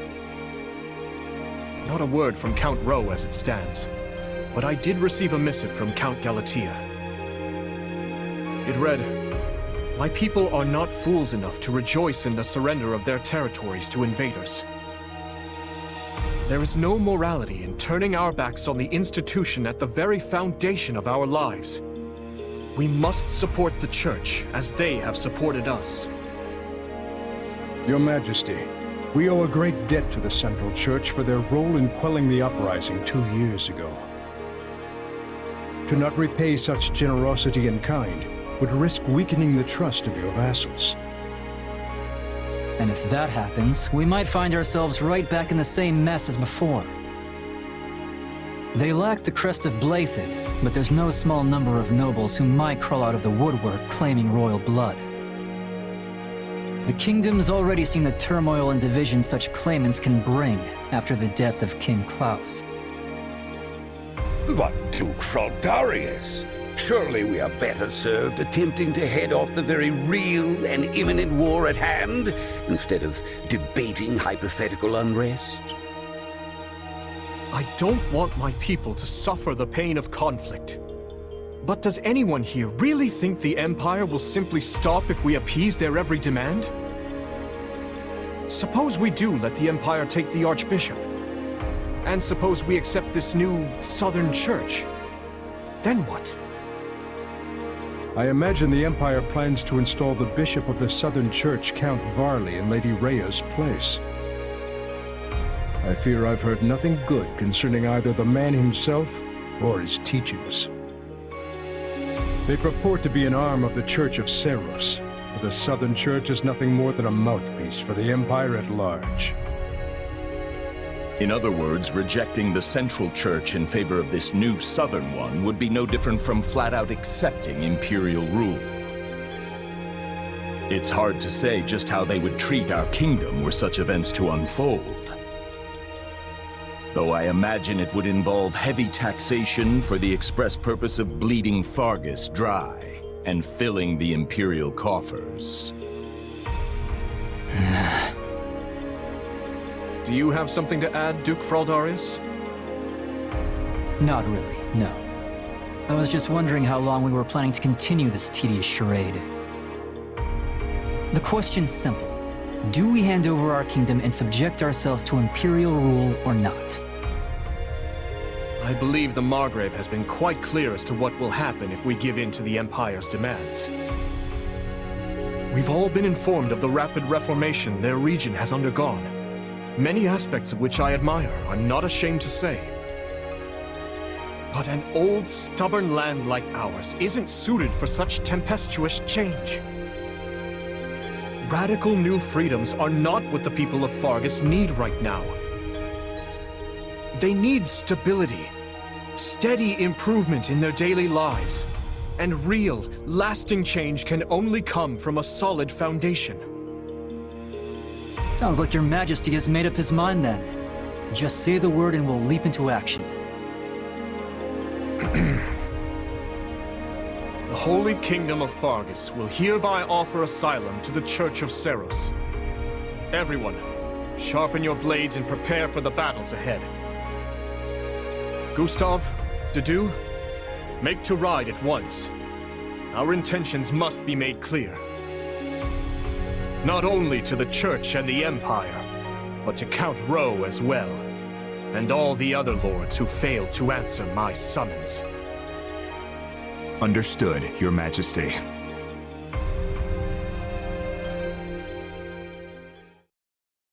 Hey, did you hear? Sounds like we're gonna be going to war with the Empire. Yeah, I'm aware. Ever since His Majesty ascended the throne, we've been fighting battle after battle through every corner of Fargus. But I never thought we'd be going toe-to-toe with the actual Empire. I'd be nervous if it even felt real. Don't worry, it'll start feeling very real very quick once the sword starts swinging. You know, that might be the single worst attempt at motivational speaking I've ever heard. Not that I'm much surprised at this point. I can't help but wonder, though. What happens to Fargus now? I feel like things have been steadily improving lately, but not everyone favors His Majesty as I do. Yeah, I hear the grumbles too. But there's not a ruler in the world who doesn't have their fair share of critics, right? All I know is we wouldn't be where we are now if not for him. I mean, look at me, saddled with some mysterious power we don't know anything about, and he still chose to put his faith in me. It's only right I return the favor in kind. Oh, and speak of the devil. Am I interrupting something? No, of course not. Please, allow me to take my leave. Your Majesty, Commander. So, you heard all that, huh? More or less. I apologize for the interruption, but there's an urgent matter at hand. Anything I can do to help? There is. As you know, we've offered asylum to the Central Church in their efforts to flee the Empire. As such, we are to escort the Archbishop herself to the royal capital at once. I expect heavy pursuit from the Imperial forces, so I am assembling a team of those I trust most to assist in the mission. Of course, I'll be leading my own regiment into battle, but I was wondering if you'd be willing to accompany me. What, is that it? I'd be glad to. How are things looking at Garreg Mach while we're on the subject? Grim. Neither the Knights of Seros nor the monastery ramparts are capable of holding off the Empire's massive military might. I dare say we have precious little time to waste. Prepare to deploy at once. I've been waiting for you.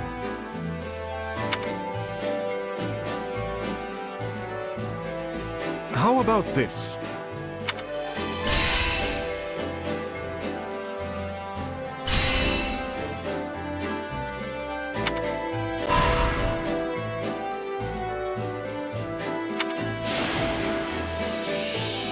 There you have it.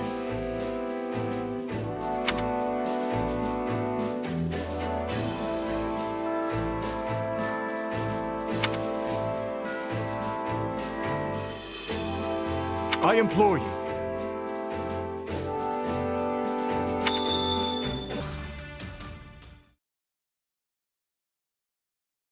We've determined the Archbishop's course, Your Majesty. She makes for the Valley of Torment. Then she's fleeing north, to Fargus. There is also, of course, a passage to Daphnal territory within the Alliance. But I surmise you are correct. She surely makes for the kingdom. If Fargus has chosen to side with the Central Church, it stands to reason they'll mobilize their forces to escort the Archbishop. If they do rendezvous with her and manage to retreat to the kingdom, our one chance will be lost. Yes. We cannot let her slip through our grasp. I will see to it myself that we don't. Your Majesty, I will need a squadron well equipped for pursuit if I am to accomplish this task. One such as the Brigid Hunters. Given our considerable losses during the suppression of Garreg Mach, a smaller unit would be preferable for this undertaking. Petra's unit. Very well. Take anyone you think could prove useful to your efforts. If we can capture the Archbishop, the tides of this war will turn drastically in our favor. Agreed, Your Majesty. As for you, gather the others. We must discuss what to do about the kingdom.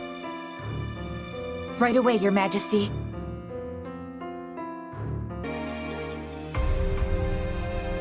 So you wish to join Edelgard's Black Eagles.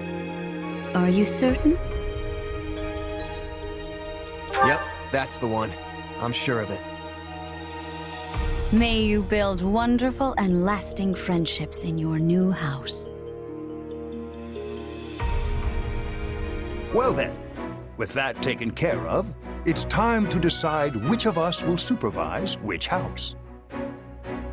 Yes, it turns out we just underwent a last-minute roster change. I guess you two haven't met. This is Professor Yuritsa, our weapons instructor. Hello. Nice meeting you, sir.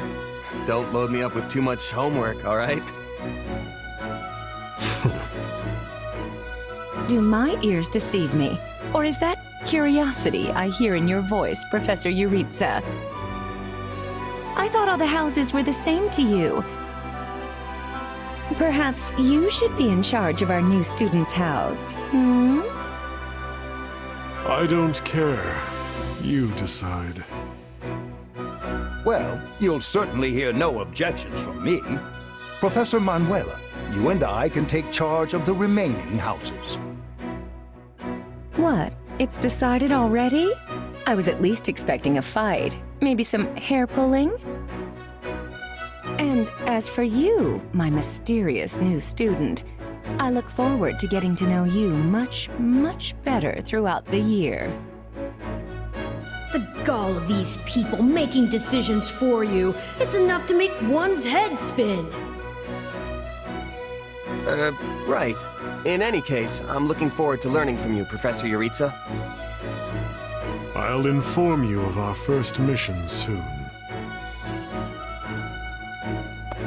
Sorry, what mission? Oh, did we fail to mention that?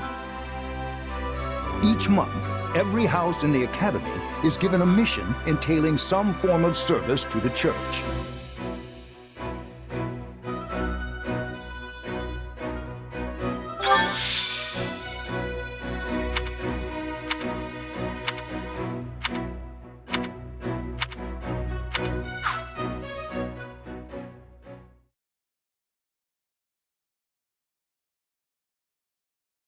Well, what do you think?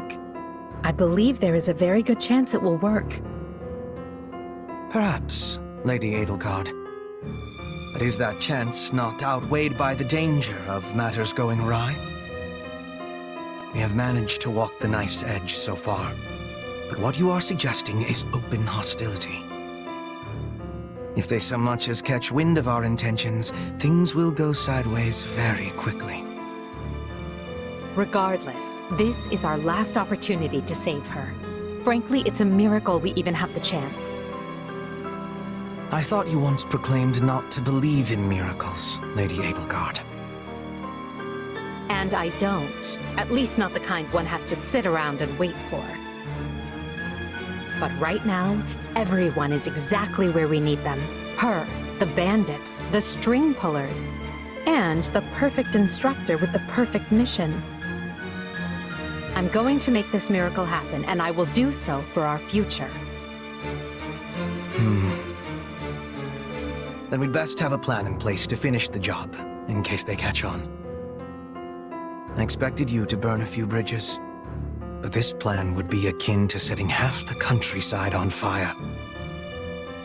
Which is exactly why I'm counting on you, Hubert, and why I'm grateful to have you by my side. Welcome to the Black Eagle House. I'm pleased you selected us. Whoa, wait, what? You're a student now? And not only that, you're one of us? That's great! Wait, stop! I don't know this person! Oh, why are there so many new faces? That's what you get for skipping this year's first field excursion, Byrne. A lot happened. There was even a bandit attack. Did you really not hear about any of this? Bandits? Ugh! Now I'm extra glad I skipped out. I must say, the church took a bold step in enrolling you, a decision which I, of course, fully support. You helped Edelgard, and we stand to learn quite a bit from one so skilled. Yes, I have eagerness to examine the fighting of mercenaries. We should be sparring, 1 versus 1. If anyone needs me, I'll be asleep and... Wait, hold on. Do you have a crest? Did Professor Hanneman even check? Oh, he checked all right. Sorry to say, I'm certifiably crestless. Strange. You definitely seem the type. But I suppose I'm just imagining it. And now you know the rest of our house. As you already met some of us in camp, I assume you knew what you were getting into. We may not be perfect, but we support each other as best we can. Please try your utmost to get along with everyone. Here approaches Professor Yuritsa. That makes all of us. Remember your mission? We are to eliminate the remaining members of the Iron King's thieves that attacked our camp. The chief, Costas, has already been struck down, and now only a scattering of brigands remain. Even with our limited experience, we should be able to defeat them handily. Good. Prepare yourself. Of course, Oh, he's gone. So it would seem. Right then. We'd better get all of our waterfowl in a row. Wait, but I need to tell the professor I can't participate? Oh, good work, Bernie. Why didn't you speak up sooner? I know what you mean. I never even got the chance to break out my best. Leave it to me, Professor! He's a real tough nut, that's for sure. Says just as much as he has to, then makes tracks. Well, the less you say, the greater your mystique. True enough. There's not much charm in someone who talks your ear off at every opportunity. Whatever the case, I expect all Black Eagles to participate in this mission, including you, Bernadetta. You can do this. And I look forward to seeing our mercenary friend here in action. I won't let you down.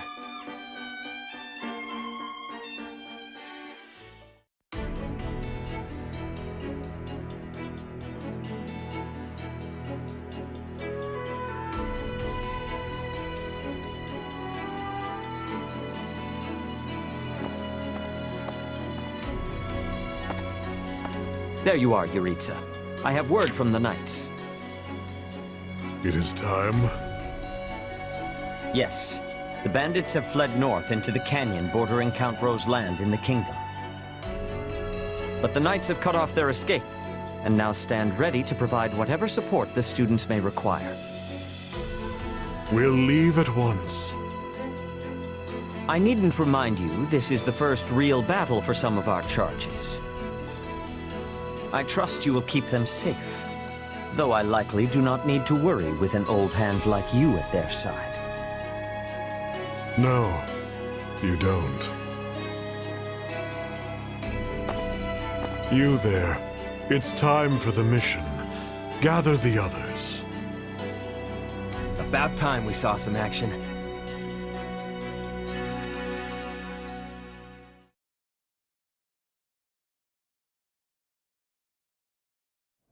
Lost sight of them? Ashamed to admit it, but yes. It's possible someone magicked the bandits away. But why go to that kind of trouble for a handful of highwaymen scum? So be it. We'll follow the blood scent. Right, of course. We'll follow... Wait, what? We're leaving. Everyone, follow me! Professor, wait! Well, he must have some idea where the bandits went. Let's hurry after him.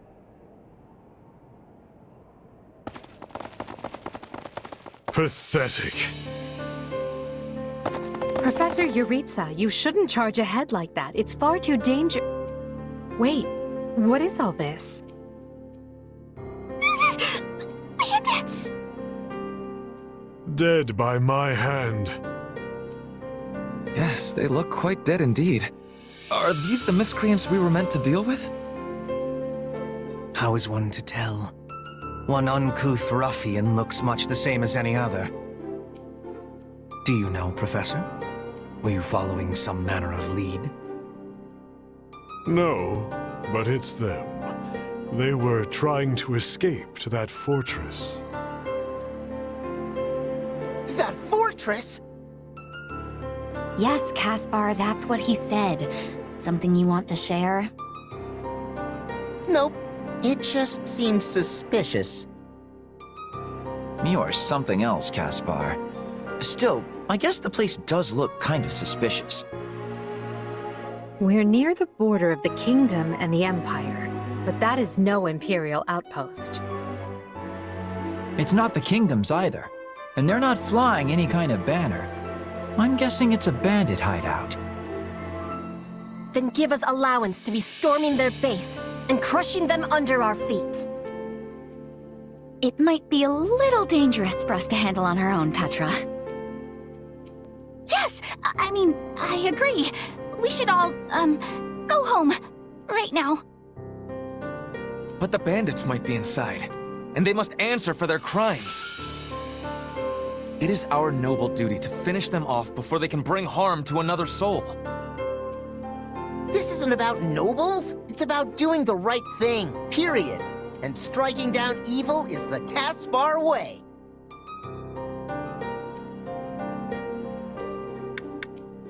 It's not smart to rush an enemy stronghold when we have no idea what's waiting for us inside. We should hold off for now. Huh. I hadn't pegged you as the cautious type, but maybe that's what we need. Enough. This is not our decision to make. Professor Yuritsa?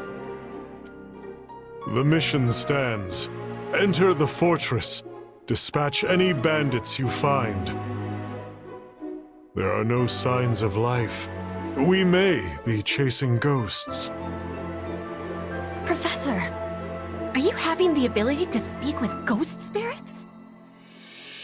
It is just an expression, Petra. It means there is probably no one here. Ah, I am understanding now. You have my thanks.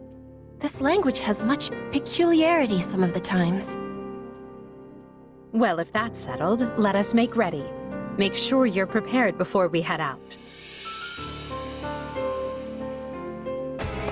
I'd say that takes care of securing the bandit hideout. Unless something else concerns you, Professor. Search the basement. Something is amiss.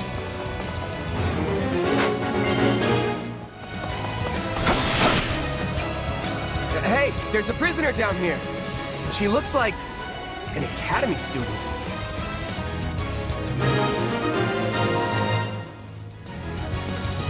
Are you here to rescue me?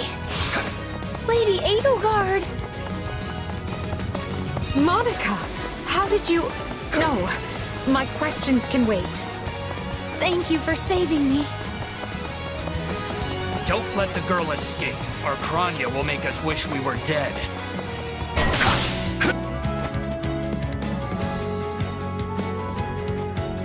Hi there, I'm Kranya.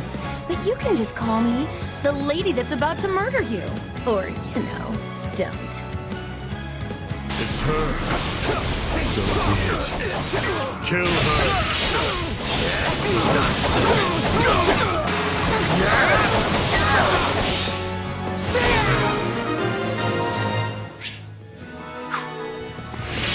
All right, you asked for it. Release the creature we captured.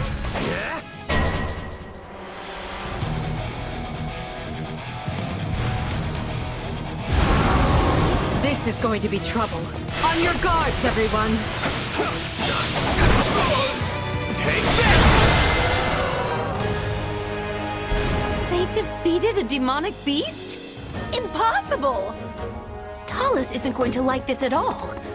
You'll pay for this. You'll all pay! That snake escaped. But still, Monica is safe, and that's what matters. To say, except thank you, everyone. How did you end up in such an awful place, Monica? I heard you went missing in House Ox territory. I did indeed. In fact, I was on the verge of graduation when I was kidnapped by the strangest people. Oh, how silly of me not to introduce myself. I'm Monica von Ox. I'm the eldest child of Baron Ox, and one of your Highness's most loyal subjects. Seeing as you saved my life, I plan to devote that very life back to helping your cause. You've not changed at all, though I do appreciate the enthusiasm. Monica was a Black Eagle in last year's class. One might say she's part of the old guard. I'm not sure how I feel about you calling people old.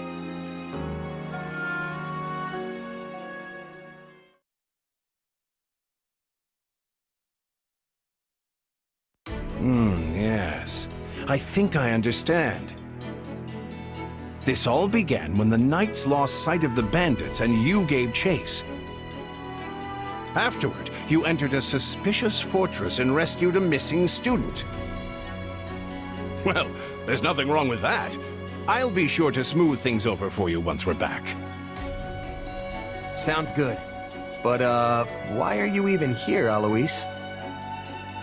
Because the knights sent for help after you left them behind. Did you expect anything different?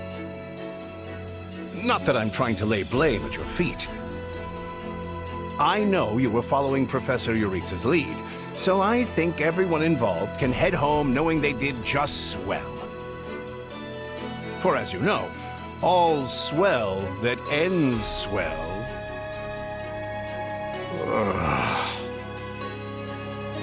Still, I find this a rather grave turn of events. To think the same bandits who attacked our charges were behind another student's abduction. I never said I was kidnapped by bandits. You didn't? Now that I think on it, not everyone in that fortress was dressed like a common rogue. Perhaps the bandits were mere decoys while some other villain pulled strings behind the scenes. Yeah, there was one real piece of work. Kranya, I think, who managed to escape. I've seen all kinds of people as a mercenary, and she was definitely not your everyday bandit. You're on the right path. Perhaps I should just tell you who kidnapped me, seeing as I already know. What? Why didn't you mention this earlier? Everyone was busy speculating, so it was difficult to cut in. What do you know, child? Out with it. Her Highness can vouch for this, but my memory is quite strong. Try remarkable. You never forget a face, even one seen only at a glance. Your Highness, thank you for the compliment. I'm certain of what I saw. The one who kidnapped me was surely Tomas the librarian. Tomas? Impossible! But Tomas has been at Garreg Mach even longer than I have. I don't want to believe it, but based on what you say, We've no choice but to investigate. But Sir Alois... Be on guard. If Tomas is in league with Kranya, he is dangerous. Very well. I will quietly report the matter to Lady Rhea and leave the decision in her hands. Not a word of this to anyone. Is that clear? Well, now things are getting interesting. Honestly, did not see this coming. So what do you make of this Kranya? Why do you think she was at the fortress? You seemed preoccupied with her during the battle. She a friend of yours? Sadly, I wouldn't know. My memory is but a shadow at this point. Gone, vanished, lost. I remember meeting you, but before that, nothing at all. And yet, the moment I saw her, I was struck with the most inexplicable feeling. I couldn't tell you if it was revulsion or affection. It was simply pure emotion. And here I thought I had it tough. Are you worried about me? How adorable! Oh, but I do love that about you.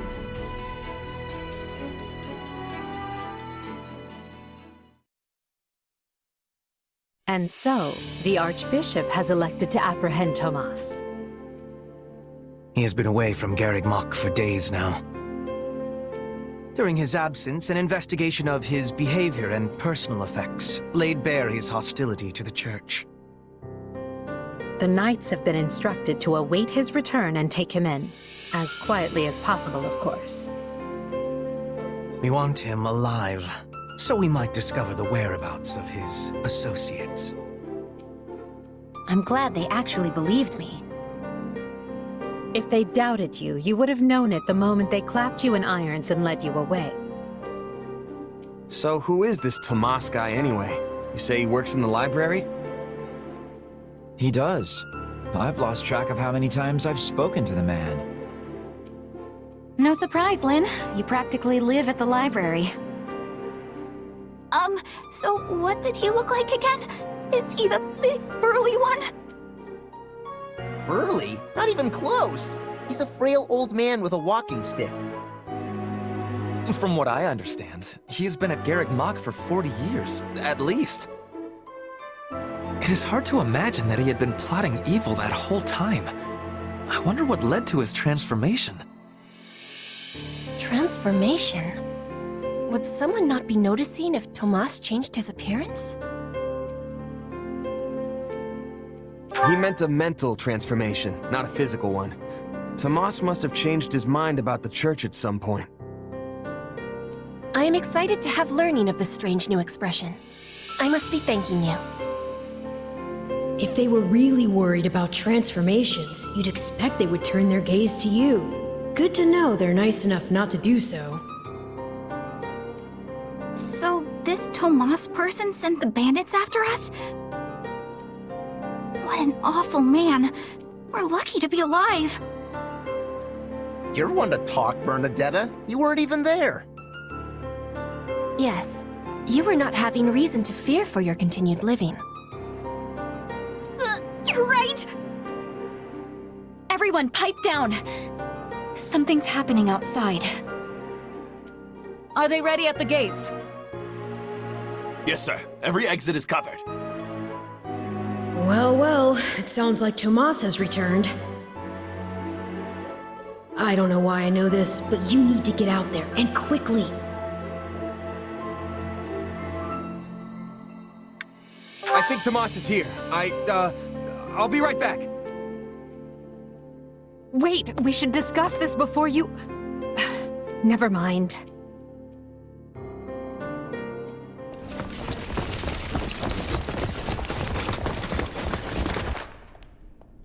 There he is!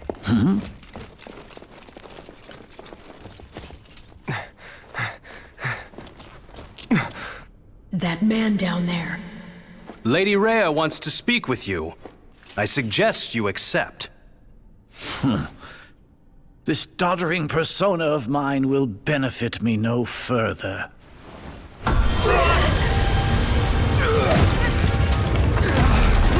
What is this?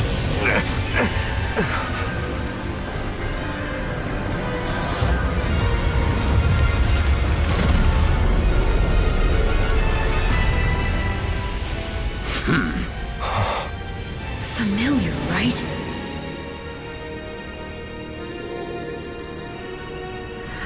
Such hubris from mere vermin. You will pay for this.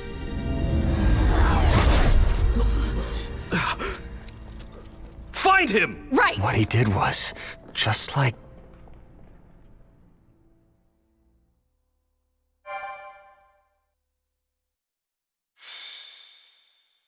Prologue. The Shadows of Adrestia. Upon his return to Garreg Mach, the humble Tomas shapeshifts and flees, and not even the Knights of Ceres's most concerted efforts can track down the erstwhile librarian. Meanwhile, Edelgard seizes upon Monica's rescue as a chance to start down a radically different path than she had originally planned. Things went like clockwork with Monica. Thanks to Professor Yuritsa playing his part so ably. And equally to those arrogant fools for letting their guards down. I doubt we will see such fortune next time. Next time? Don't tell me. The moment has come to take matters into our own hands at the Imperial capital. This is our chance to finally be rid of them. But, Lady Edelgard, we aren't ready. We'll need an entire host to keep them in check. And we have one. The Church. Forgive my impertinence, but that is not the plan. You are the man who once told me to leave no sword in its scabbard. Yes, but one must also take care not to wound themselves when unsheathing it.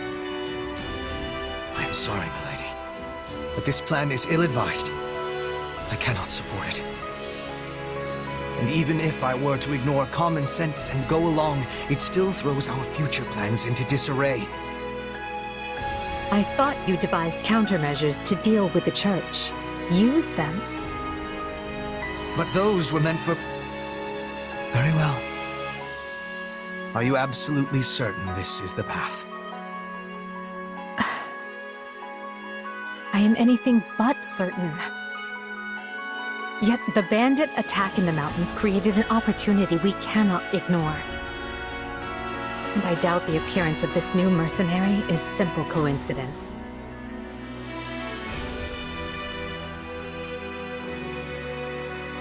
Plans can be rewritten, Hubert. Either we're doing this, or we're not. Will you sit around and wait for a miracle? Or will you help me seize control of my fate? I am with you, Lady Edelgard. As ever. Then let us walk forward on this path, and see where it takes us.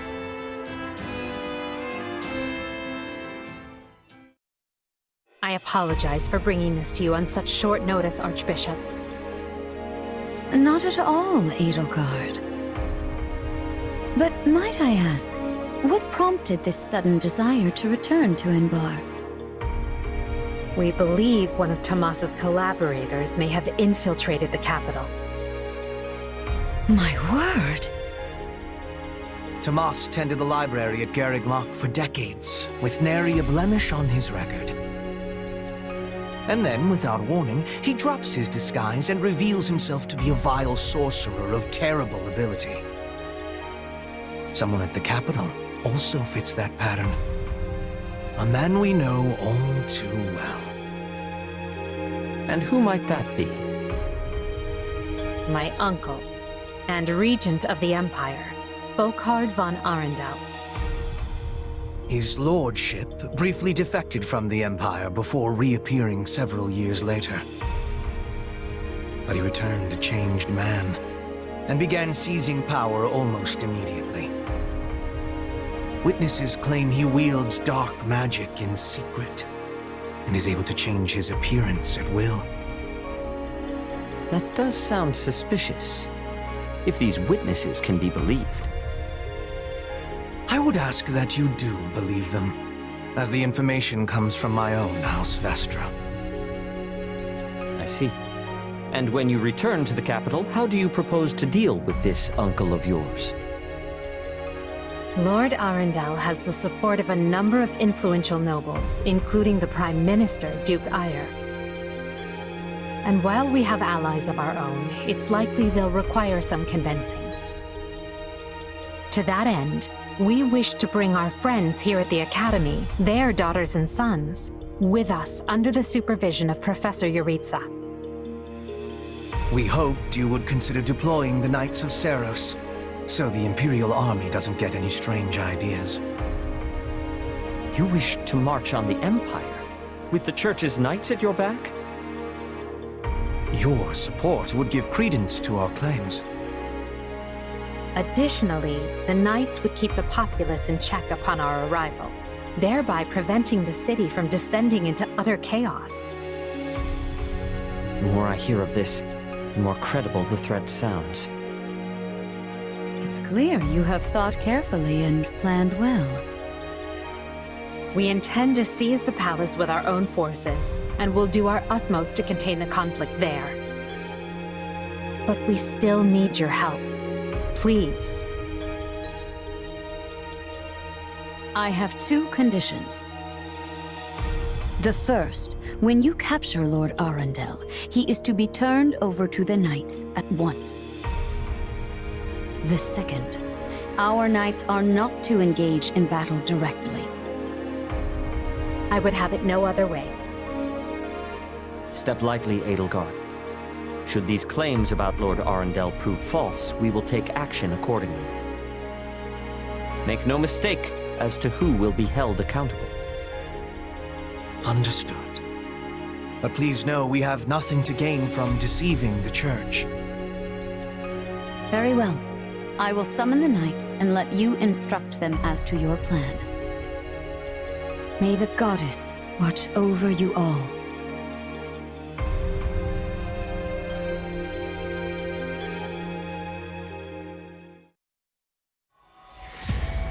Well, that was certainly an unexpected conclusion to the whole Tomas saga. Thanks to his shapeshifting ability, he slipped free of the Knights and escaped. Shapeshifting? Yes, that's what I said. Also, I know what you want to say next. His powers are just like the ones you gave me. His powers are just like the ones you gave me. Are you in league with him, Arval? Where do these powers come from? If I am in league with him, no one has informed me. All I have is you, my dear partner in destiny. Still, I saw what you saw. Clearly, we don't have a monopoly on shapeshifting. Now that everyone knows about Tomas, some of them must have connected the dots back to me. At least they've had the grace to keep it to themselves. It's because they trust you. Hold on, someone's coming.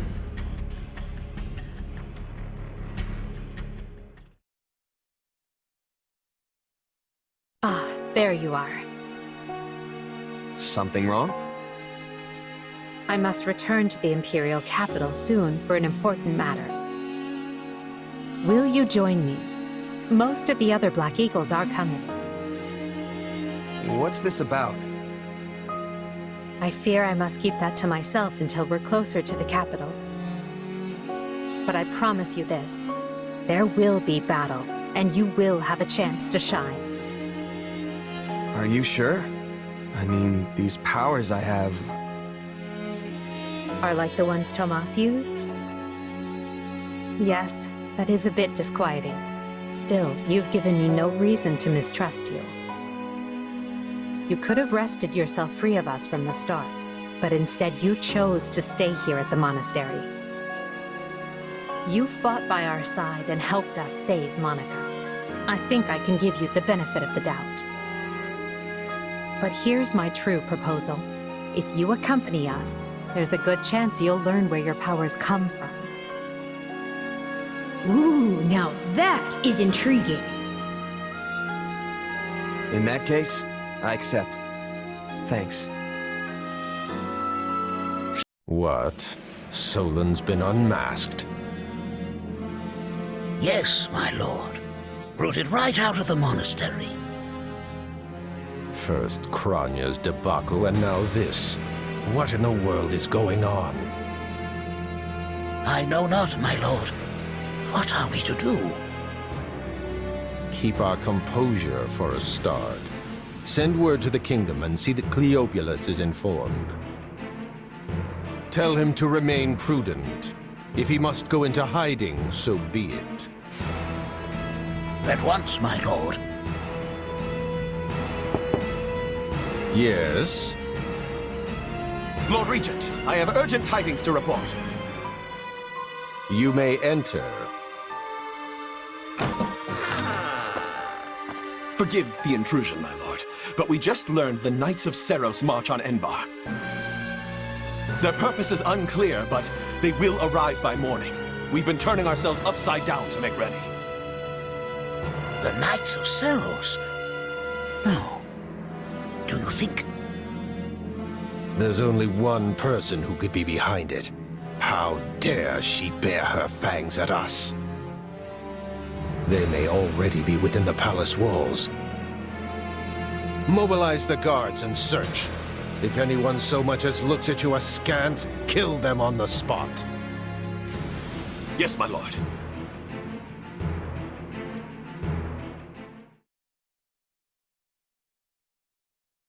Her Highness has given the signal, Valdemar. Already? I had thought they were still negotiating. Things are moving rather quickly. The situation must have changed. Our children are still at Garrick Mach, after all. I admire how strong she's become. I just wish we'd had more time to appraise her competence. Well, if she's caught us with our breeches down, imagine how they feel. I can't wait to see the confused look on those dastards' faces. Oh, I'm going to enjoy every second of this. As if you'd be content to watch. Once the battle starts, you'll be knee-deep in gore with all the rest. Which means I'll have to make it clear where I stand. We can't afford to tear the Ministry apart by having the pen and sword at odds.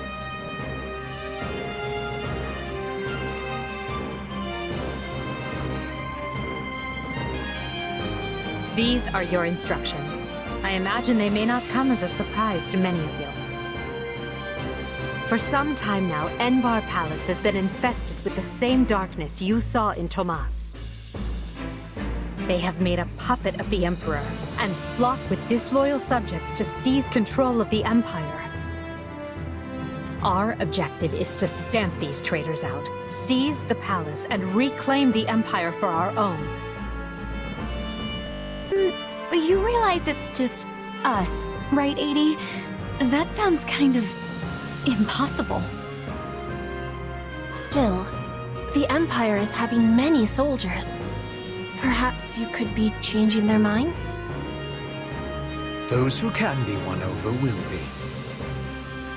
And the realization they are fighting the Imperial Princess ought to dull the others' blades. We have also secured the cooperation of several nobles inside the palace. Very impressive, Your Highness. And very you. I suppose all that remains is to head inside and take care of business.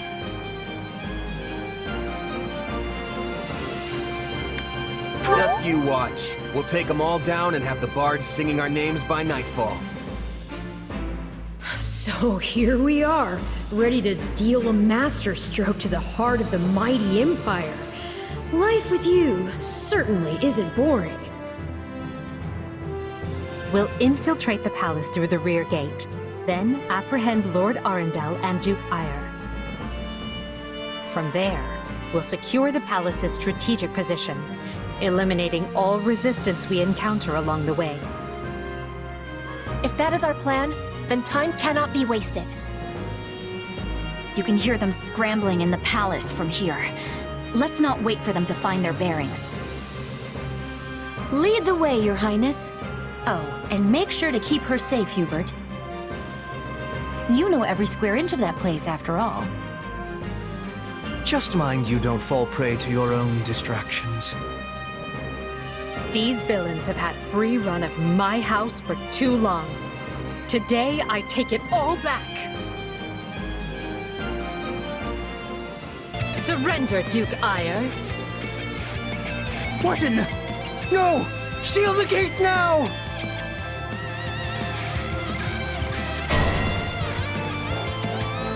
Well, this complicates things. We'll have to cut around through the gardens.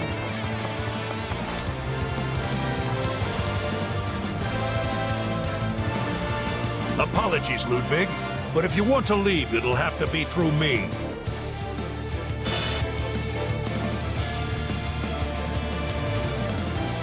And if you want back in, you must go through me. Although I must seem like nothing in comparison to that bear at the front gates.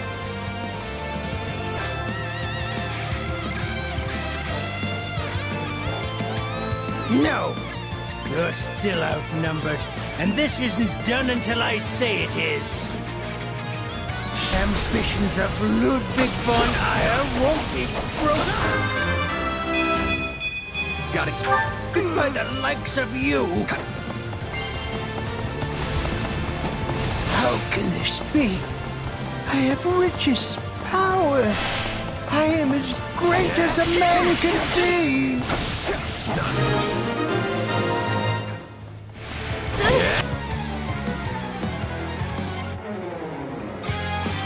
Wretched vermin.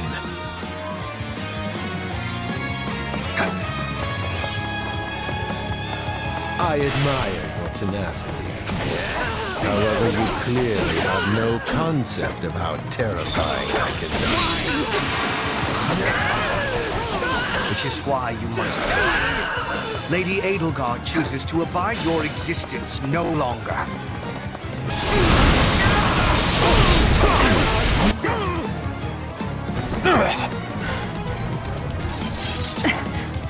I know when I am bested.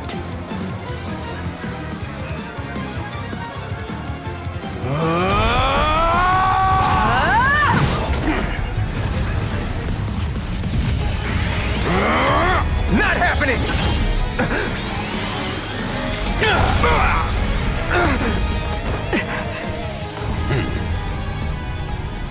We are the darkness itself, and the darkness cannot be slain.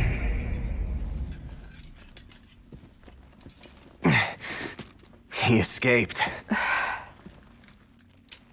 Cowardly of him. But we can take comfort in our victory either way. Yeah, I guess.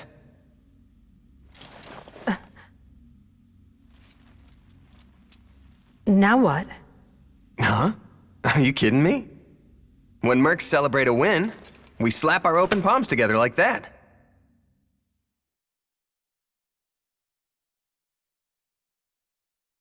A commendable victory, Lady Edelgard. Thank you, Hubert. Still, I don't much like how those rats managed to keep skittering away. I imagine that guy's pretty close with Kranya and Tomas, since he shapeshifted and all. Yes. They are all part of a clandestine organization attempting to conquer Fodlan from the shadows. Those who slither in the dark. Huh. Never heard of him. So, what is the plan now, Your Highness? We make ready for my coronation. Hubert, gather everyone in the throne room.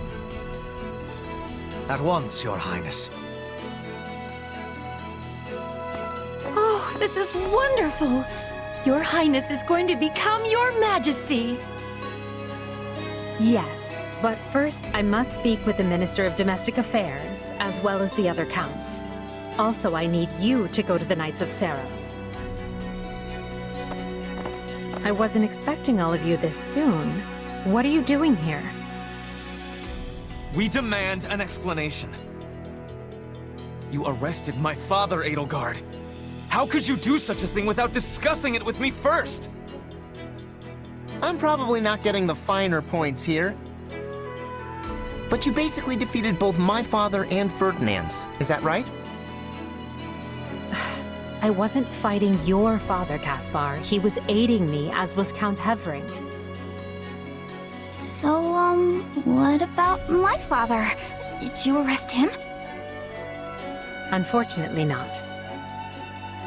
Oh, okay. Look, I'm sure you have your reasons for all of this. But maybe you should sit down and talk us all through it. And I intend to. We'll reconvene later and clear everything up then. Monica, join me. We'll talk as we go. And you say I have 2 years to complete these preparations. In cooperation with Count Hevering, of course. You and Hubert can finalize the details later. As I won't be choosing a prime minister for some time, I realize this may result in extra work for you.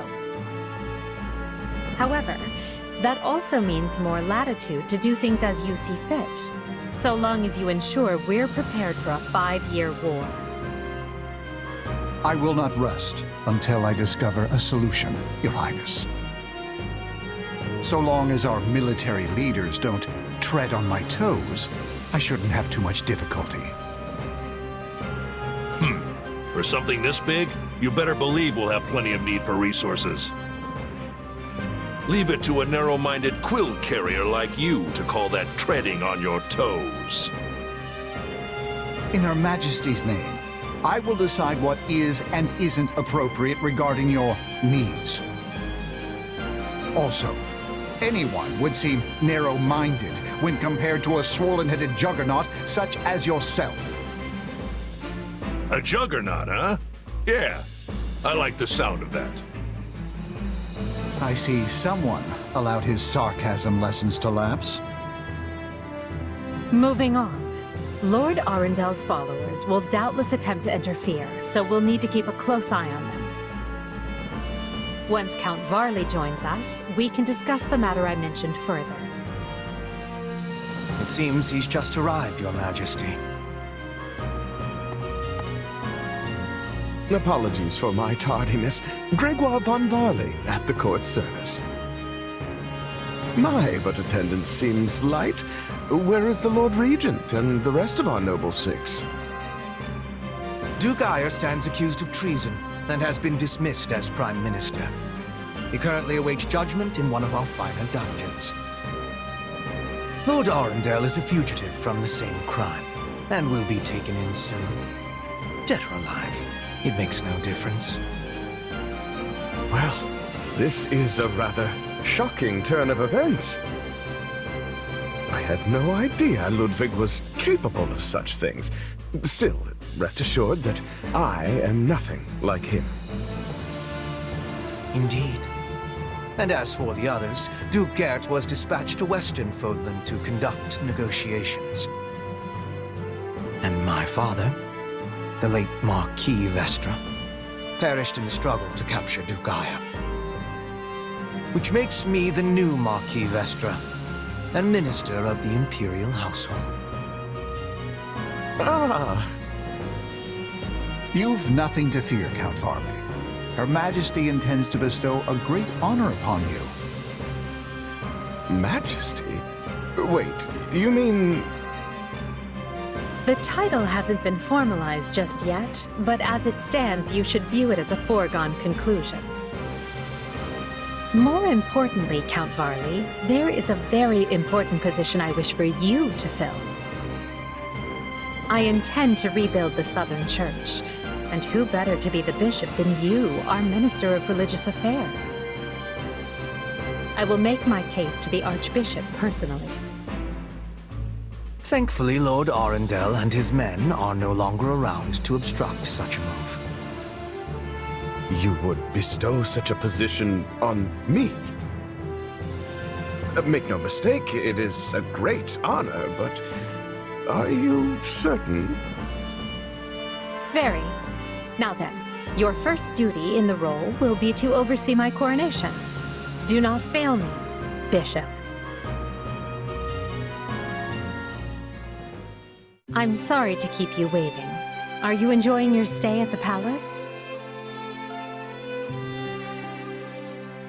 More than I expected, though I do feel a bit out of place here. Understandable. Everyone here either is a noble themselves or serves one. However, that will change. As Emperor, I plan to end discrimination based on social status. Everyone will have a chance to rise to the top, whether they are born into the aristocracy or not. No more nobles or commoners, huh? That does sound pretty great. I'll be impressed if you can actually pull it off. Oh, I will. But at the moment, I have a proposition for you. Go on.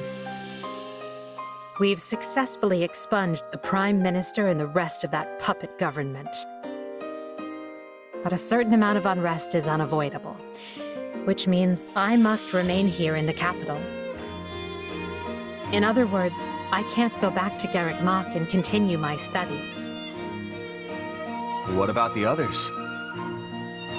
Our noble families will be in disarray as we transition to my system and new heads of household take power. Of course, some, like Dorothea, are not as affected as the other students. But all of them have offered to stay and help rather than return to the monastery without us. If you'd be willing to do the same, I'd like to offer you a top post in my new military. Now there's a tantalizing offer. It's not like you have any real obligation to the church. Plus, it sounds like quite the thrill. I'm more of a hired sword than an officer. Which is why you're perfect.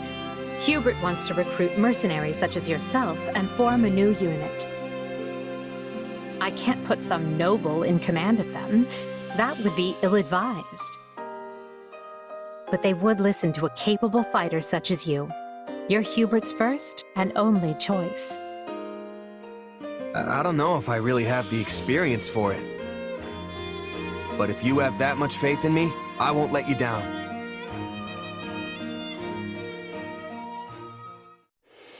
Having deposed Lord Arundel and Duke Eyre, Edelgard quickly arranges for her coronation, her eyes now fixed firmly on the monumental task laid out before her. All the while, the kingdom of Fargus is thrown into unrest over the right of succession, while the Leicester Alliance finds themselves pitted against an invading Almiran horde.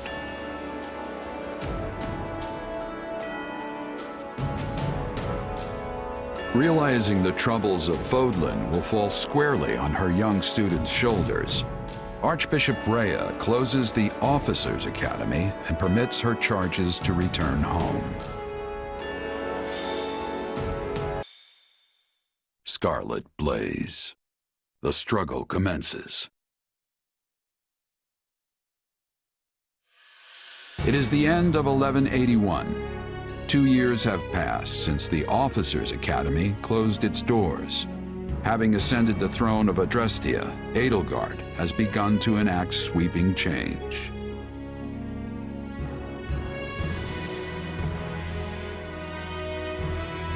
The Holy Kingdom of Fargus now calls Dimitri its king, while Claude reigns over the Leicester Alliance.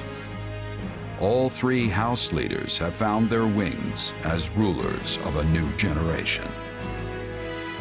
With the whole of Fodlan still reeling from these rapid changes, Edelgard decides the time has come to usher in a new era.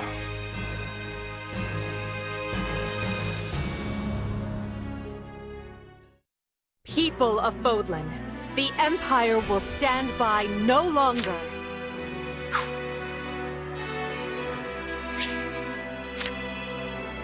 Together, we rise against a church that has become steeped in deception and corruption. The Church has used their doctrine to deny you power and reshape Fodlan as they see fit. They thrust upon you the illusion of nobility in order to oppress who they choose, and they helped create the Kingdom and Alliance as a pretext for war. Finally, they teased you with the promise of salvation from pain they themselves inflicted, and did so in the name of their own profit. Well, I say no more. The Empire has severed herself from their hypocrisy by restoring the Southern Church and nurturing her people's well-being. And today, we purge the world of their evil forever. We will retake Garreg Mach from the Central Church and stamp out any nobles who abet its depravity. By my title as Emperor Edelgard von Gresfeld of Adrestia, I hereby declare war against the false Church of Seros.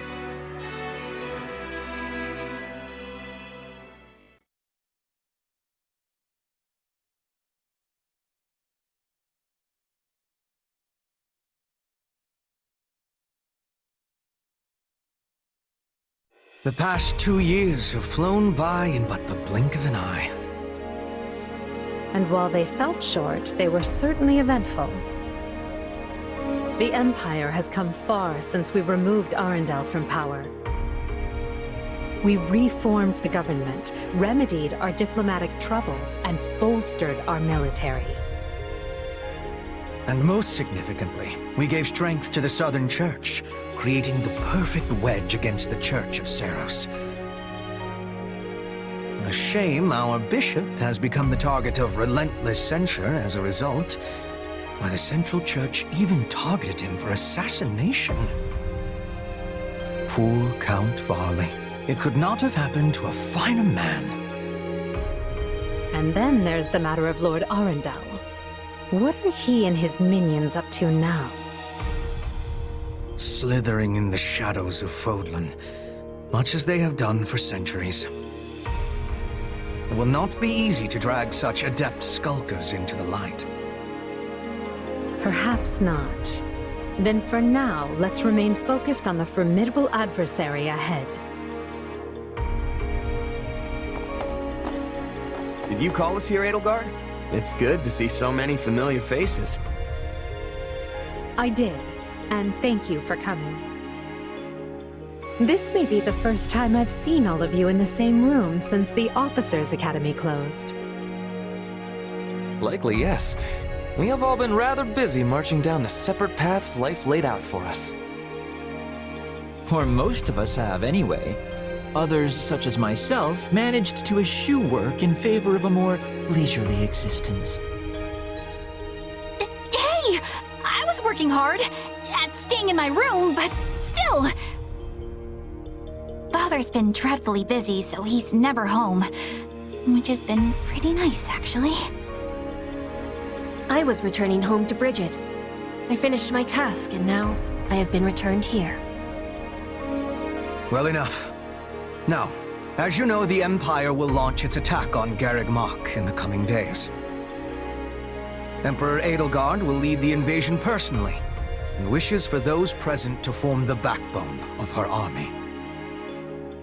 And as it has been some time since Adrestia had an army under the direct command of the Emperor, I fear we currently lack for officers. I trust each of you, and can think of no candidates better suited for the job. Will you do this for me?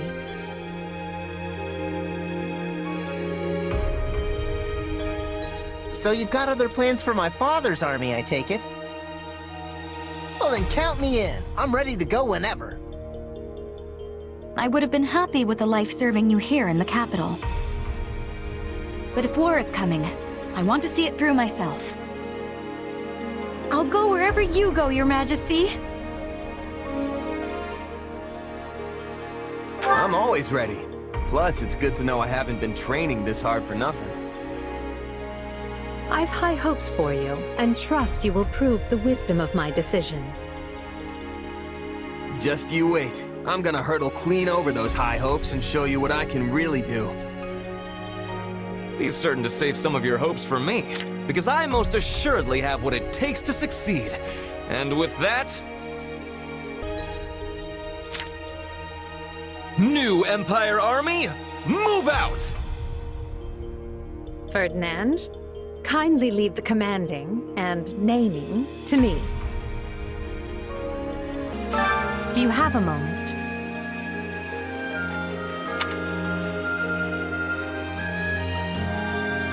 What do you think?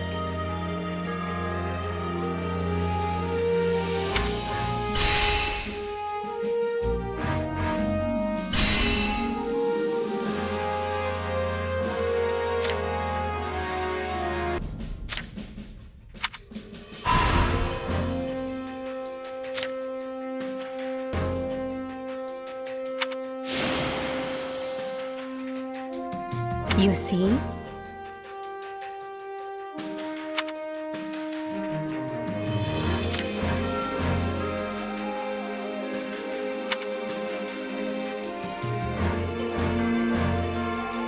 If you would.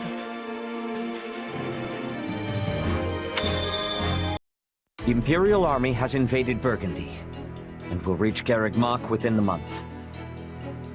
With no way to stop their advance, we must ready ourselves for a siege. We sent the bulk of the knights away last month, after the Western Church occupied one of our sacred sites.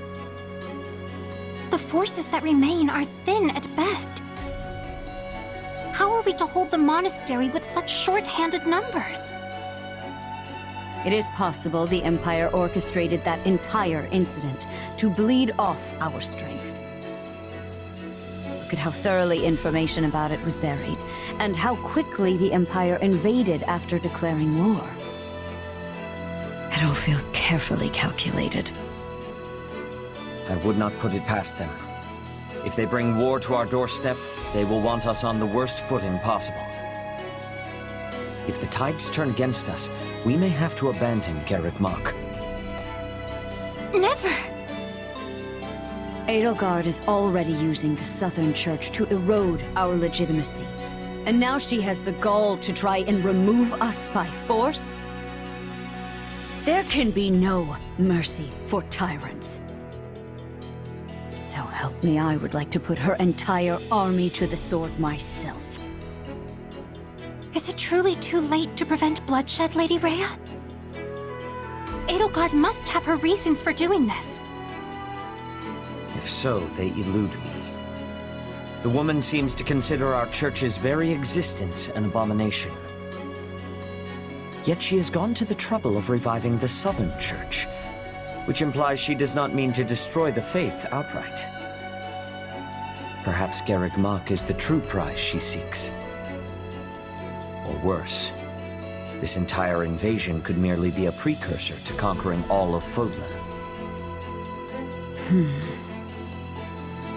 Her purpose matters not. Our charge is to defend the monastery at all costs. I took an oath. I swore I would never again suffer the boots of thieves to sully this land. Rhea. It is a low form of comedy we find ourselves engaged in this day. To think the descendants of their empire will be the first to invade Garreg Mach. All the more reason to prevent it. I care not if we shared blood countless generations ago. I will not permit anyone to defile Mother's resting place.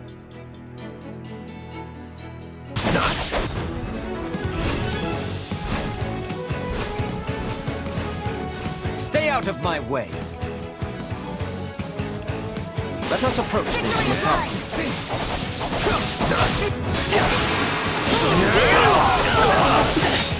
Take that!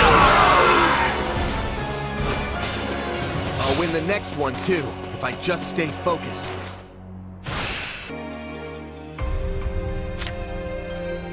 So you wish to join Claude's Golden Deer. Are you certain? Yep, that's the one. I'm sure of it.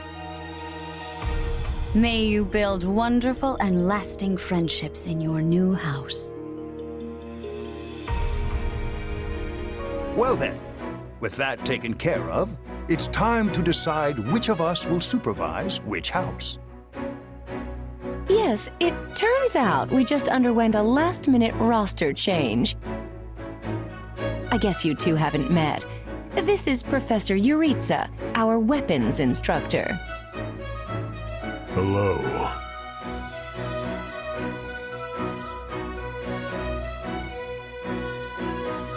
Nice meeting you, sir. Don't load me up with too much homework, all right? Do my ears deceive me?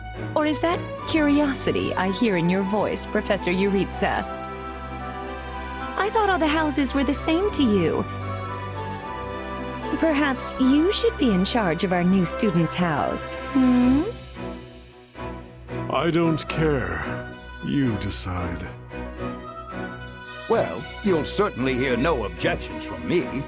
Professor Manuela, you and I can take charge of the remaining houses. What? It's decided already? I was at least expecting a fight. Maybe some hair pulling? And as for you, my mysterious new student, I look forward to getting to know you much, much better throughout the year. The gall of these people making decisions for you. It's enough to make one's head spin. Right. In any case, I'm looking forward to learning from you, Professor Yuritsa. I'll inform you of our first mission soon. Sorry, what mission? Oh, did we fail to mention that? Each month, every house in the Academy is given a mission entailing some form of service to the Church. Sorry, but do I have this right? This person just enrolled at the Academy and now they have become a member of our house? Yeah, that's pretty much the deal. Right, Professor Yuritsa? Yes. I love how you can bump into someone in the woods one night and suddenly you're living under the same roof the next. I knew we had a thing. Anyway, welcome to the Golden Deer House, where the only rule is make your own rules. Kidding, of course. Or am I? The point is, you're one of us now. And it's very good to have you here. While the term's only just started, the church must really like you if they're letting you join partway through. You have to be pretty skilled to get that kind of treatment.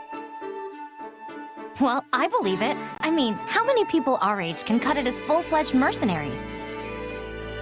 I definitely see why the church was interested, and I can't wait to train together. And I can't wait to eat together! Or work out! You want to go work out? Seriously, you need to put some muscles on that coat rack you call a body. Bulk up, like me. I don't think these strange shirt buttons look is for everybody. Any more meat on those bones, and our friend here would be downright scary. Our new friend's build is perfect as is. Wouldn't you agree, Marianne? Oh, well, I don't... Okay, everyone just loosen up. And hey, it's not like we haven't met already, so just sit back and make yourself at home. I would not take after Claude if I were you, new blood. Honestly, if you wish your time here to be fruitful, you would do well to follow my lead. I think Professor Yuritsa wants to say something. Remember your mission? Every word, Professor. We are to crush what remains of the Iron King's thieves who attacked our camp. And with their boss Costas out of the picture, the runts that are left should be easy pickings. They can't be anything too special if we're getting them as homework. Good. Prepare yourself. Of course, Oh, he's gone. Yeah, so that whole Yuritsa up and vanishing thing, best to just get used to it. Well, I, for one, am excited to show off my skills by beating up on some bandits. I don't suppose I could be excused, or, We're all in this together, Marianne. Don't worry, you'll be fine. Besides, the newbie here already sent them packing once, so this should be easy peasy. So long as I'm here, this will all work out just fine. Are you sure? That's a relief. Anyway, we're all participating in this mission. Church's rules. I didn't make them, so the only thing we can do is work together. And we're gonna lean pretty heavy on our mercenary buddy here. Hope that's okay.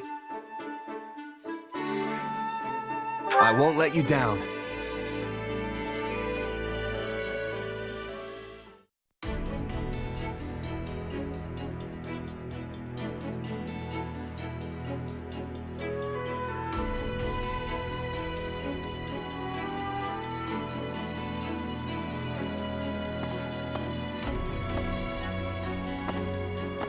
There you are, Yuritsa. I have word from the knights. It is time. Yes. The bandits have fled north into the canyon bordering Count Ro's land in the kingdom. But the knights have cut off their escape, and now stand ready to provide whatever support the students may require. We'll leave at once. I needn't remind you, this is the first real battle for some of our charges. I trust you will keep them safe, though I likely do not need to worry with an old hand like you at their side. No, you don't. You there. It's time for the mission. Gather the others. About time we saw some action.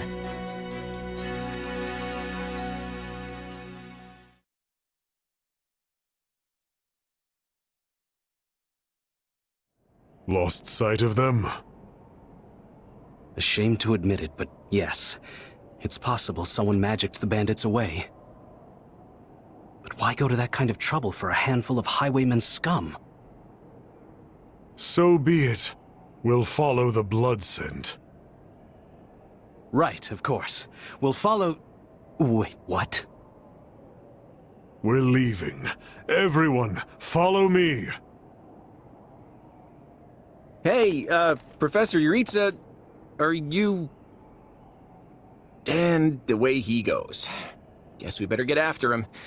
We're still on a mission, after all.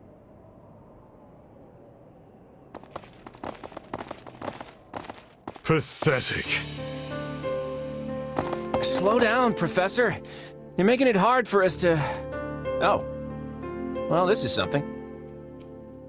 What happened to all these people? Dead by my hand. Are these the bandits we have been chasing? Who knows? It's not like you can tell they're bandits just from looking at them.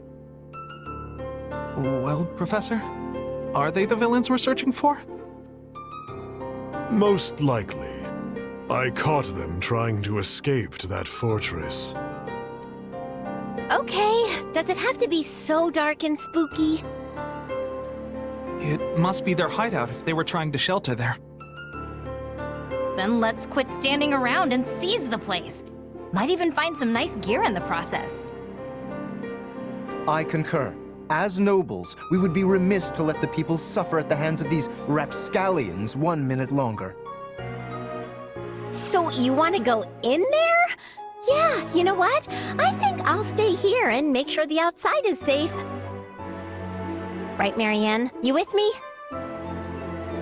Of course. We don't belong in a dangerous place like that.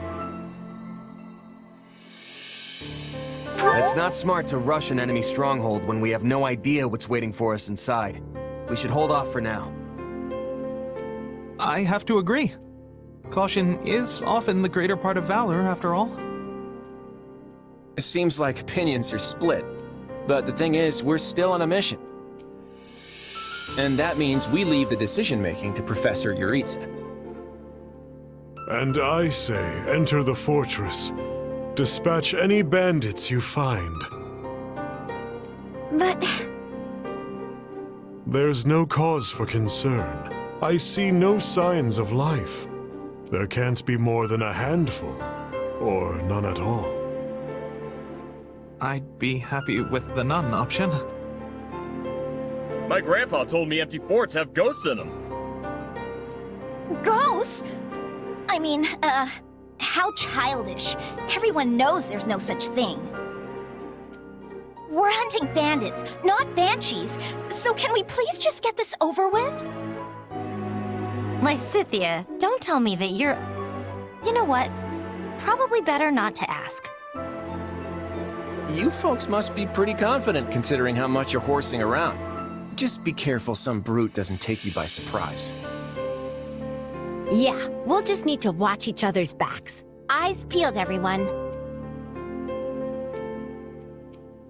That takes care of seizing the hideout. So what's next? Search the basement. Something is amiss. Hey, there's a prisoner down here. She looks like an academy student.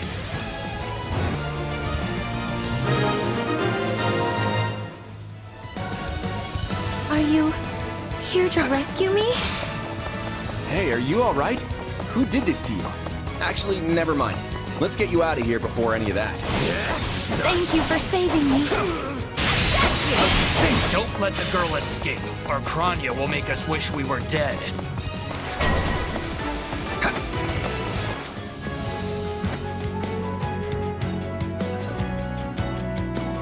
Hi there.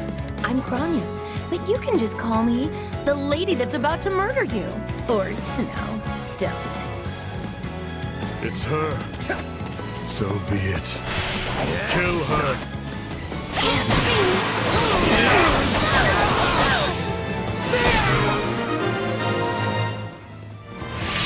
All right, you asked for it. Release the creature we captured.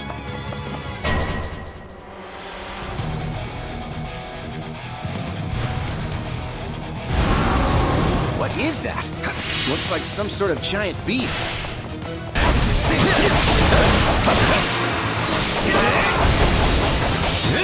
Out of the way!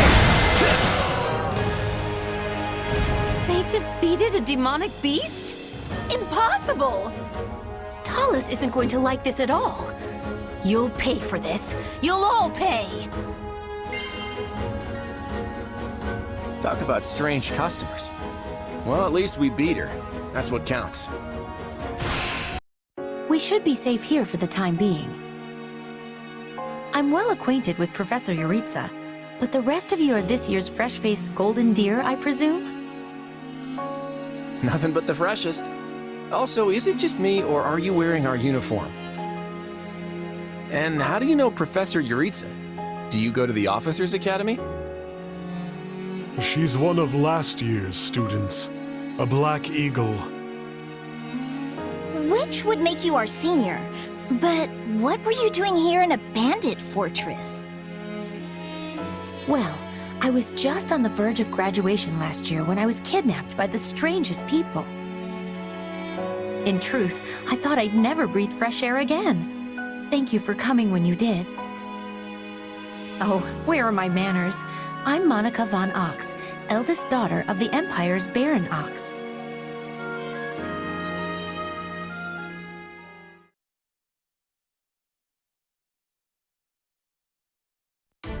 Yes. I think I understand. This all began when the knights lost sight of the bandits and you gave chase. Afterward, you entered a suspicious fortress and rescued a missing student. Well, there's nothing wrong with that. I'll be sure to smooth things over for you once we're back. Sounds good. But, why are you even here, Alois? Because the knights sent for help after you left them behind. Did you expect anything different? Not that I'm trying to lay blame at your feet. I know you were following Professor Yuritsa's lead, so I think everyone involved can head home knowing they did just swell. For as you know, all swell that ends swell...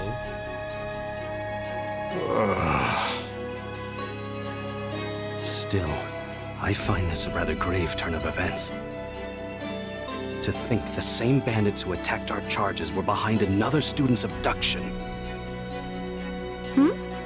I never said I was kidnapped by bandits. You didn't? Now that you mention it, some of the folks in that fortress weren't exactly dressed in the typical bandit fineries. What if we're dealing with a way savvier organization than we think, and the bandits just answer to them? Yeah, there was one real piece of work.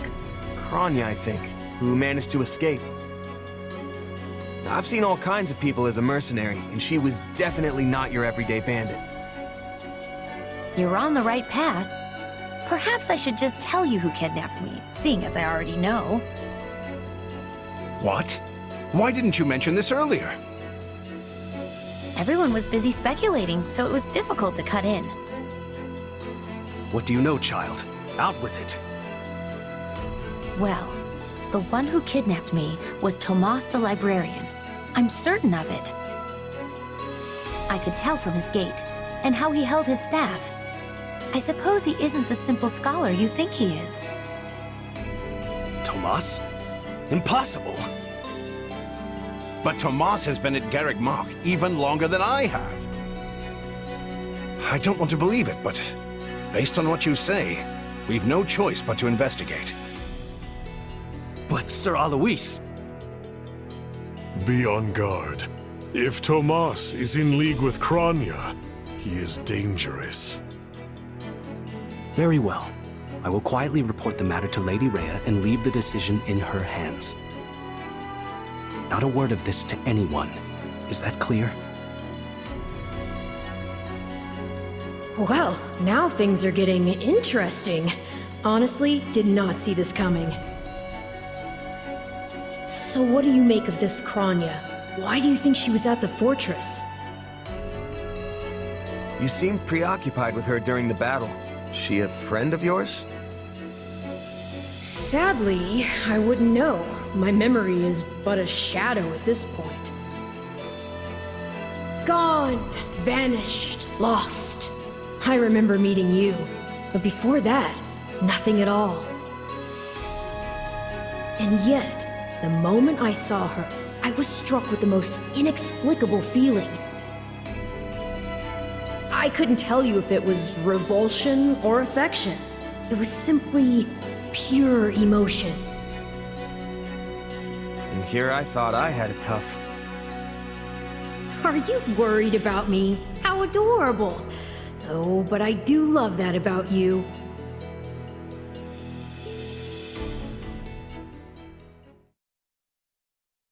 And that's why Rhea has decided to take Tomas into custody. When he gets back, that is. Seems he's been away from the monastery for a bit. Custody? They ought to end his life on the spot. The churl's enmity towards the church is plain for all to see. All the more reason to keep him alive and question him. You really think he's working alone? This all comes from that Monica girl we rescued, right? Still, I guess if Lady Rhea believes her. So who is this Tomas guy anyway? You say he works in the library? Yes, and he's always bent over backward to help me find whatever book I'm searching for. He's a kind man. And the last person you'd ever expect to stab you in the back. Well, you won't make it too far as an evildoer if you can't pull the wool over people's eyes. I can't believe someone that nasty was working right here under our noses. But wait, what if the dining hall lady is a traitor too? I'll never be able to ask for seconds again! As if anything would stop you from asking for seconds. Besides, what kind of villain sets their sights on someone's lunch? I think we can give the poor dining hall lady the benefit of the doubt, right? If we can't trust the hand that feeds us, we can trust nothing. Exactly. If we start looking at everyone with suspicion, we may as well pack up and go our separate ways now. I'd really like to stop talking about the dining hall lady now, please. So, is it safe to assume Tomas hired the bandits that tried to kill us? No one has proven he was the mastermind behind it all, but there is no doubt he was involved. You're awfully quiet, Marianne. Is everything okay? Oh, it's just... I suppose I'm worried about what this all means. Hey, I understand. These walls were supposed to keep trouble out, but now everything feels very different. Wait, do you hear that outside? Are they ready at the gates? Yes, sir. Every exit is covered. Well, well, it sounds like Tomas has returned. I don't know why I know this, but you need to get out there, and quickly. I think he's here. I'll be back. But let's do it together. Wait, what are we doing?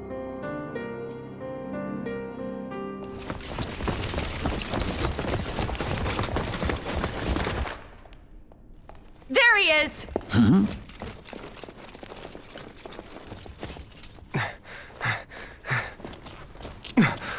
That man down there.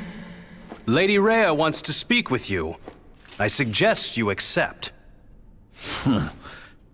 This doddering persona of mine will benefit me no further.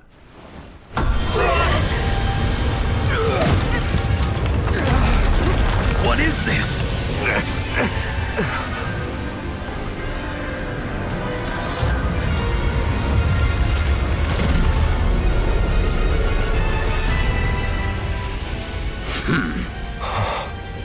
Familiar, right?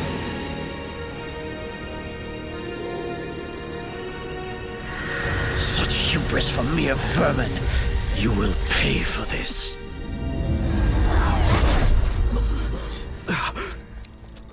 Find him! Right! What he did was just like...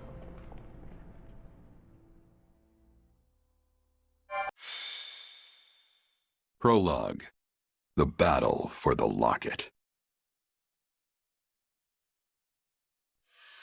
Upon his return to Garreg Mach, the humble Tomas shapeshifts and flees, and not even the Knights of Ceres's most concerted efforts can track down the erstwhile librarian. Though Claude is quite intrigued by the dark developments at his school, an urgent message soon arrives from House Goneril at the eastern edge of the Leicester Alliance.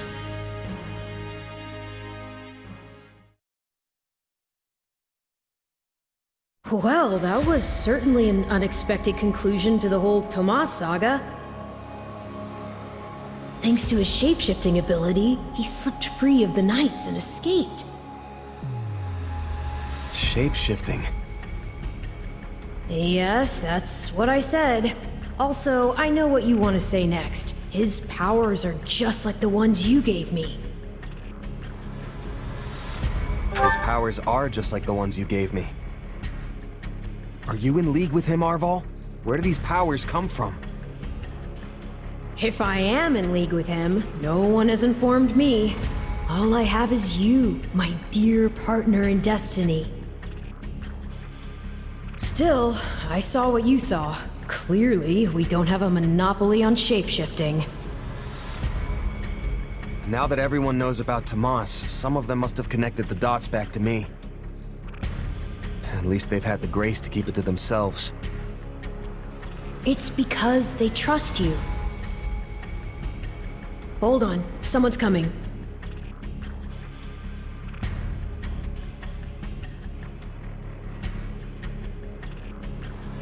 Hey there. Got a second? Something wrong? There's no nice way to dance around this. Are you sure you don't know Tomas? I already told you I don't. Okay, it's not like I suspect you or anything. But it does make me wonder where you're from originally. Who knows, maybe there's some mysterious clan out there with shape-shifting powers. And maybe they banished you when you were little and you don't remember it. It's possible, right? Well, my early years are pretty hazy. But while it's not completely impossible... Hey, I'm sorry. You know what? Don't worry about it.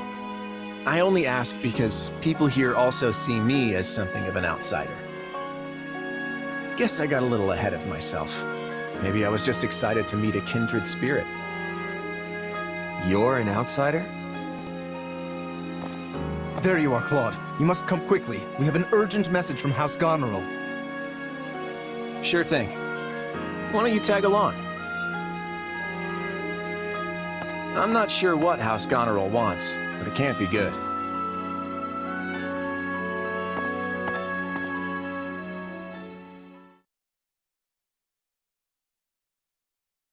I can't believe the Elmiran army is invading. And with the biggest army since Fodlan's locket was completed. My brother's preparing to intercept them, but he's outnumbered big time and needs all the help he can get. House Regan stands ready. But we can't expect my grandfather to lead an army, so I guess it falls to me. I wish I knew what the other Alliance lords will do, but there's no time to call a roundtable. I have no doubt my father has already leapt into action, though I will likely be the one who ends up on the front lines. House Ordelia is close, so I like to think we've already sent reinforcements. Sadly, I expect little help to come from my adoptive father. I'm sorry. That's fine. I actually have a different favor to ask Margrave Edmund, but we can chat about it later. I don't understand the reason for this sudden act of aggression. If this really is the biggest army since Fodlan's locket was completed, that's a century's worth of battles. Maybe the Elmirans figured it's now or never, since the Empire and Kingdom are wrapped up in their own problems. I mean, we're pretty much the only students left around here now. Yeah, I heard something about a coup in Enbar and a revolt in Ferdiad. Both serious problems that don't directly affect the Alliance. And even if word of Fodlan's troubles has reached the Elmirans, it doesn't follow that they'd start a war. Well, that's assuming they have all the information, which seems unlikely.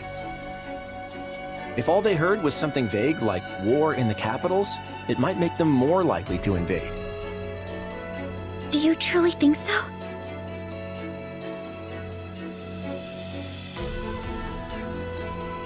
Let me go with you.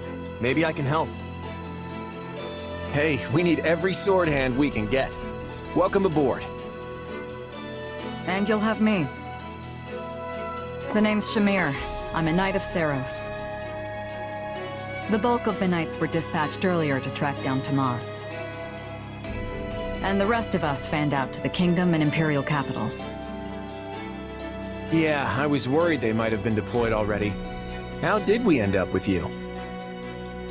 The Church may not be able to lend you an army, but they won't turn a blind eye. I'm here because I'm the best woman for the job. My arrows will make short work of Elmiran Wyvern Riders. So we get to see what the knight's best archer can do with the bow? I won't say no to that. I'll be counting on you as well. It certainly sounds more interesting than staying here and twiddling our thumbs. And besides, who knows what will become of the Academy in the meantime. Sure thing. I'm in.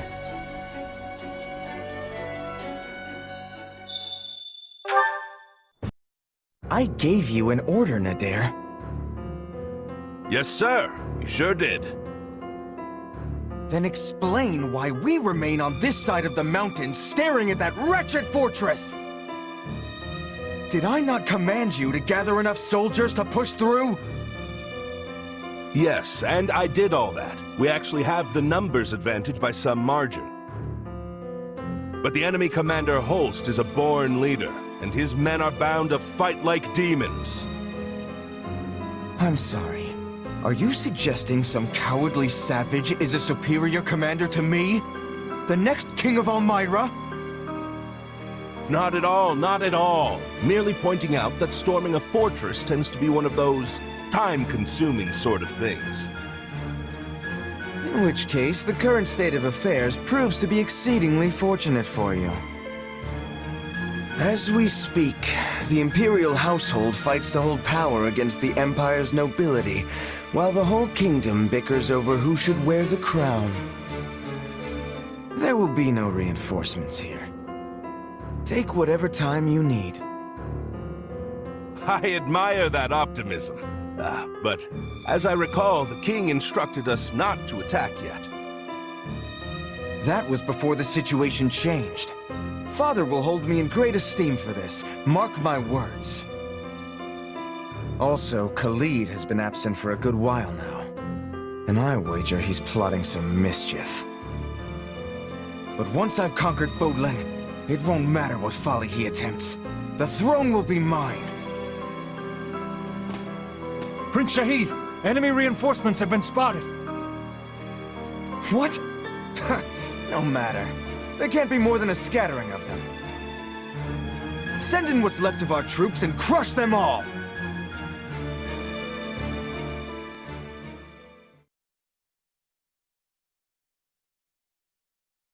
Thank you for traveling all the way to Fodlan's Locket. I'm Holst Sigisvald Goneril, in command of defense here. Claude von Regan. I've heard a lot about you over the years. We're here to help you hold the locket in whatever small way we can. Ah, House Regan's new scion. I've heard a fair bit about you as well. I'm impressed you were able to scrape together this many troops in so short a time. Duke Oswald has clearly chosen his heir wisely. Also, I can't express my gratitude enough at seeing so many young people offering to serve. Whoa!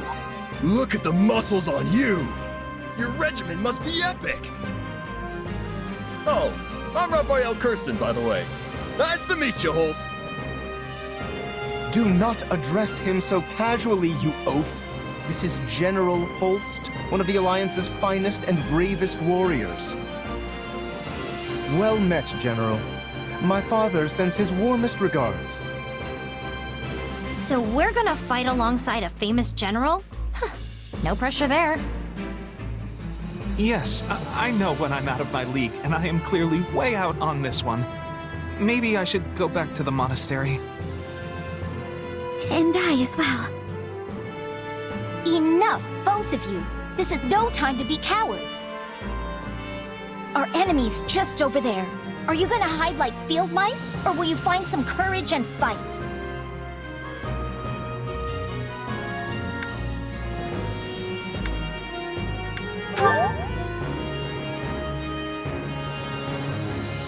Did you get some bad rations there or something, friend? It's not like you to be this quiet. Just saving my energy. Your classmates are a real colorful bunch, Hilda. I like them.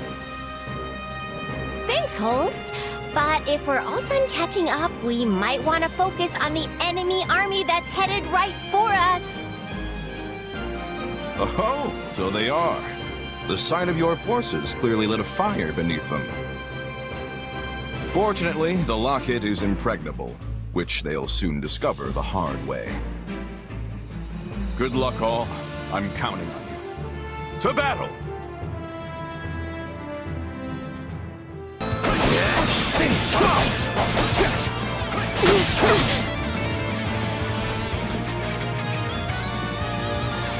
I'm souring on this whole affair, but if it's a fight you want, I'm your man! Sounds like Nadir could probably be coaxed off the battlefield. I mean, unless you really want to have president. Those troops at the center don't exactly have the highest morale. Once they realize we've got them flanked... This is looking grim. Sorry, Prince Shahid, but we're losing ground. I'm falling back. Beloved! I never said you could retreat, Nadir! Enough! All remaining troops, attack!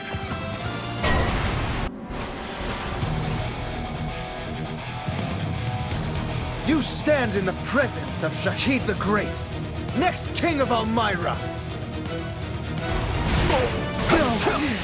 I won't lose to these rats! insolence!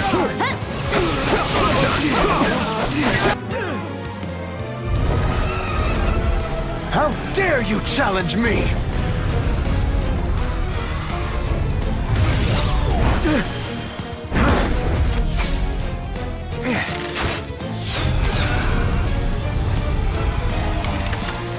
I would make my escape if I were you. You're not gonna like what comes next. You swine! Turn that loathsome face from my sight! In every way, you remind me of my wretch of a brother! I will be the end of you one day. I promise you that!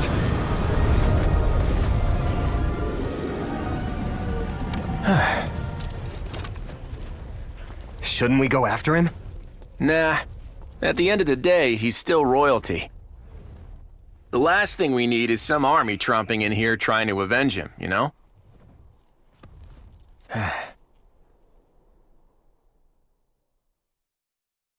We did it! We won! We held the locket!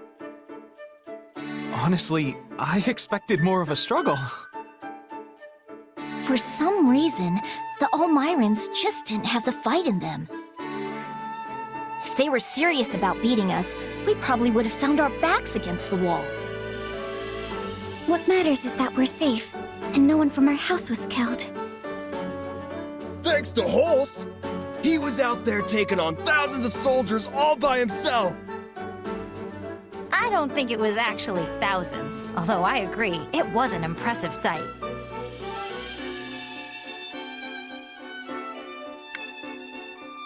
I can see why he's Lester's greatest warrior. I only hope I can reach that kind of skill someday. If you're setting the bar at Holst, I guess I'd better aim high too. I mean, being a fellow merc and all. Kinda nuts to think the Almiran Prince personally led their army against us. From what I've heard, he's vying with the others for the throne. That kind of motive makes people dangerous. We'd best stay on our toes. You think? I felt like we did a pretty good job of slamming the door in his face just now. If it's a throne he's after, we just kicked him a little further away from it. An embarrassing loss like this ought to deter any other siblings from trying the same stunt. If they're reasonable people, which is a big if, you should trade places with my brother for a while and see how fun it is to keep chasing the Almirans away. You know what? You're right. I'm sorry. Huh? We let House Goneril do all the heavy lifting, which isn't fair. And it isn't how you lead. On behalf of my house, I apologize. Oh, right. I forgot you're technically representing your grandfather here. You came through with speedy reinforcements, and for that, I'm grateful. Also, Margrave Edmund showed me your budget for restorations to the locket. I hear you personally intervened to make sure the funds were secured. Very thorough, and very helpful. Between that and your impressive tact on the battlefield, the Alliance will be in good hands once you take the reins. Hey, it's an honor to be accepted by a man as valiant as you. I think we'll get along just fine. That we will. Glad to hear it. So now that the battle's over, I want to feast until I burst. Come on, let's all go toast to Lester's bright future.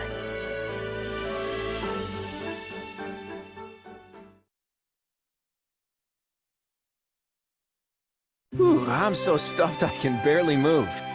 That Holst sure knows how to throw a party. That's for sure. The nobles would treat us to a meal every now and then back when I was a merc. But it was never anything like this. Thanks for arranging it, Lord Future Leader. Come on, don't call me that. We're just classmates. Actually, you know what? I take that back. We can do better than classmates. What do you mean? Once we're done with the Officers' Academy, I was thinking you might join me in Lester for a while. I may have Regan blood, but I grew up about as far from nobility as you can get. I tend to get the full "who's this upstart" treatment around Lester, so I could use someone reliable at my side. You're hunting a band of mercenaries, right? Well, maybe we can leverage my family's influence to track them down. And then you can do whatever it is you need to do. Seems like a solid offer. Better than staying pent up in the academy, at any rate. What I need to do is repay what's owed, and yours is just the kind of offer I've been looking for. So I'm in. Thanks. Glad to have you.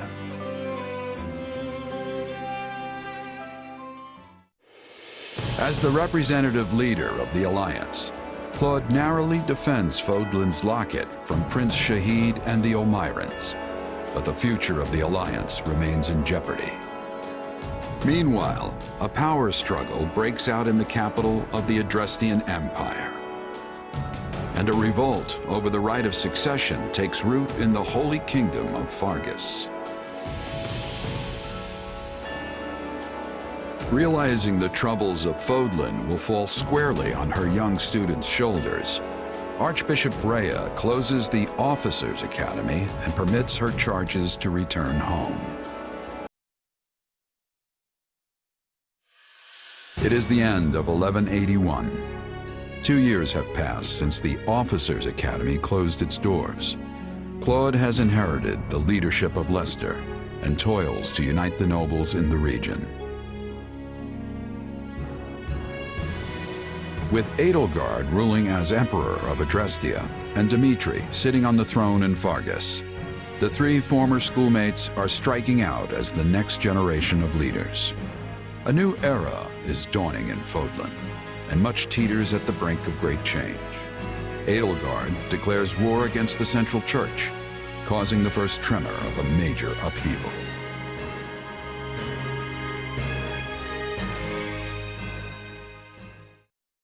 Hey, thanks for coming. Sorry to make you wait. I couldn't get out of there any sooner. You're looking kind of worse for the wear. Is running the Alliance really that rough? Yeah, well, you know what they say. What doesn't kill you, but enough about me. How are things with you? Mercenary work keeping you busy? Hardly. I came to Regan territory expecting steady work from your house, you know. But it still hasn't materialized. How's a merc supposed to make a living like this? Doesn't matter how much I train my sword arm if there's nothing to swing it at. Right. Sorry about that. I had a feeling your talents were going to waste here. Oh, he had a feeling, did he? Where were those feelings while we were left high and dry for these last 2 years? I've been getting by guarding the local inns and all, but I'm at the end of my rope here. You mind if I move on? I hear there's plenty of work in the south for a guy like me. Whoa, slow down there, friend. Why do you think I asked you here? I'm ready to make you an official offer. And there it is, just as I expected. Huh, so war's coming then. That's right. The new Emperor of Adrestia seems determined to bring a fight to the rest of Fodlan. And many along our southern border are worried she'll come after the Alliance. Hence, all these meetings to plan our response. Are you familiar with the Lester Roundtable? Not much. Just that they're meetings held by some stuffy Alliance nobles. That's basically it. The Alliance crowns no king and bows to no emperor. So instead, we just have a bunch of meetings when we want to get something done. Every last detail of Alliance policy and strategy has to be worked out and agreed upon by the 5 great lords at the Roundtable conferences. Day after day, we go round and round, arguing and bickering over this or that. And as each of the lords only truly cares about their own skin, we never actually reach a decision on anything. No wonder you look like you've been put through the ringer. Guess being a noble's not all fun and games. You could say that again. And while we sit around twiddling our collective thumbs, the Empire and their army could be right on our doorstep. Nevertheless, I'll find a way to convince the other lords that they need to commit to deploying their troops. The real problem is what happens after. Armies need commanders, and those commanders need to be exceptional warriors that we can rely on. You're not gonna ask me to lead Alliance troops, are you? You, my friend, hit the nail on the head. I want you fighting alongside me as one of the Alliance's commanders. Hold on, I'm not a noble though. I'm not even a knight. Who cares about titles? Isn't this why you came here in the first place? I came here to help you, as a mercenary. I never thought I'd be commanding troops. Look, you'll be well compensated for your efforts. And you can do this, I know you can.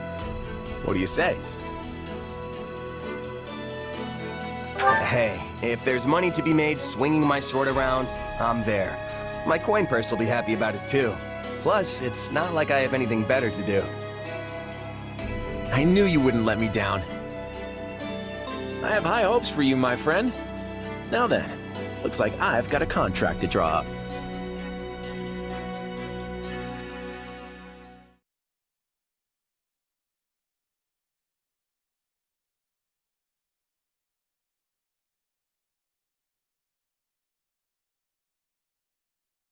Look who's here! It's been forever! Did you do something with your hair? Nah, probably just lost some weight since you last saw me. You must not be eating enough. Those arms are like chicken bones. I imagine you've been doing a lot of mercenary work. You probably haven't had time for proper meals, what with the way things have been going. Time's not the issue here. Money is. And it's been really quiet in the Alliance, despite what's been going on elsewhere. The last 2 years have been hard on us mercenaries. It's not easy to land jobs when there's nobody to fight.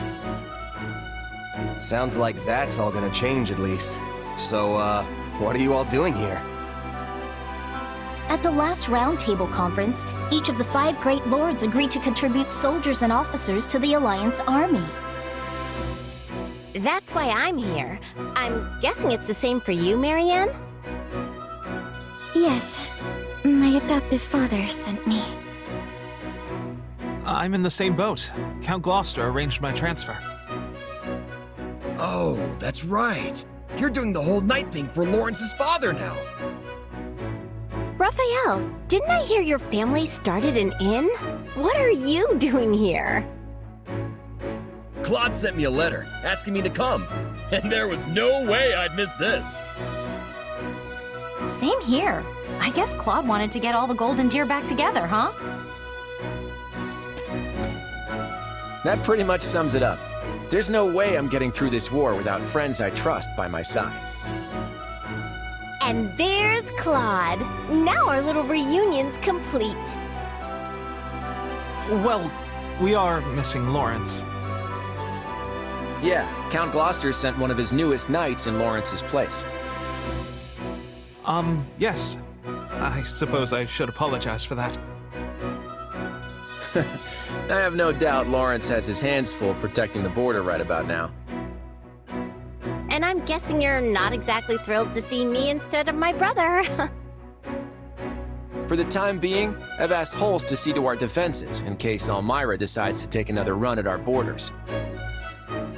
Besides, I'm not about to let the Empire see our best card on the first play. It's always been my plan to have you all here, and I'm sure we'll be reunited with Lawrence before long. After all, we'll be passing through Gloucester territory very shortly.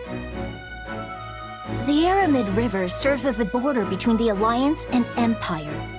I imagine we'll want to fortify its banks and close off the Great Bridge of Murden. That is the plan, yes, Claude? That's right. There are many large bridges spanning the Aramid, but the terrain on the eastern bank is less than ideal. The Great Bridge of Murden is the only one suitable for crossing into the Alliance with a significant military force. So if the Empire is looking to attack us, blockading the Great Bridge will severely limit their options. Of course, that means the enemy will do everything in their power to take control of it. So, while I'm happy to see you all again, I'm afraid we don't have time to reminisce.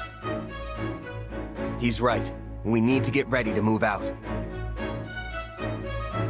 Got a minute?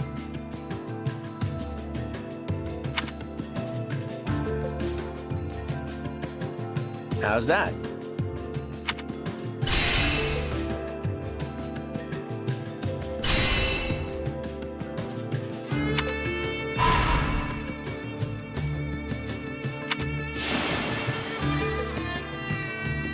Long story short,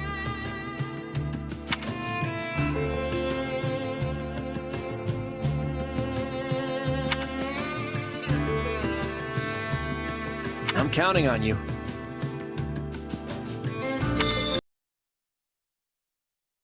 Two years ago, I never would have imagined we'd be fighting a war like this. I'm with you there, but it's actually quite the lucky break for you. How do you mean? When a war breaks out, every mercenary in the land starts crawling out of the woodwork. And with all your associates here, you should have a large enough force to take on you-know-who.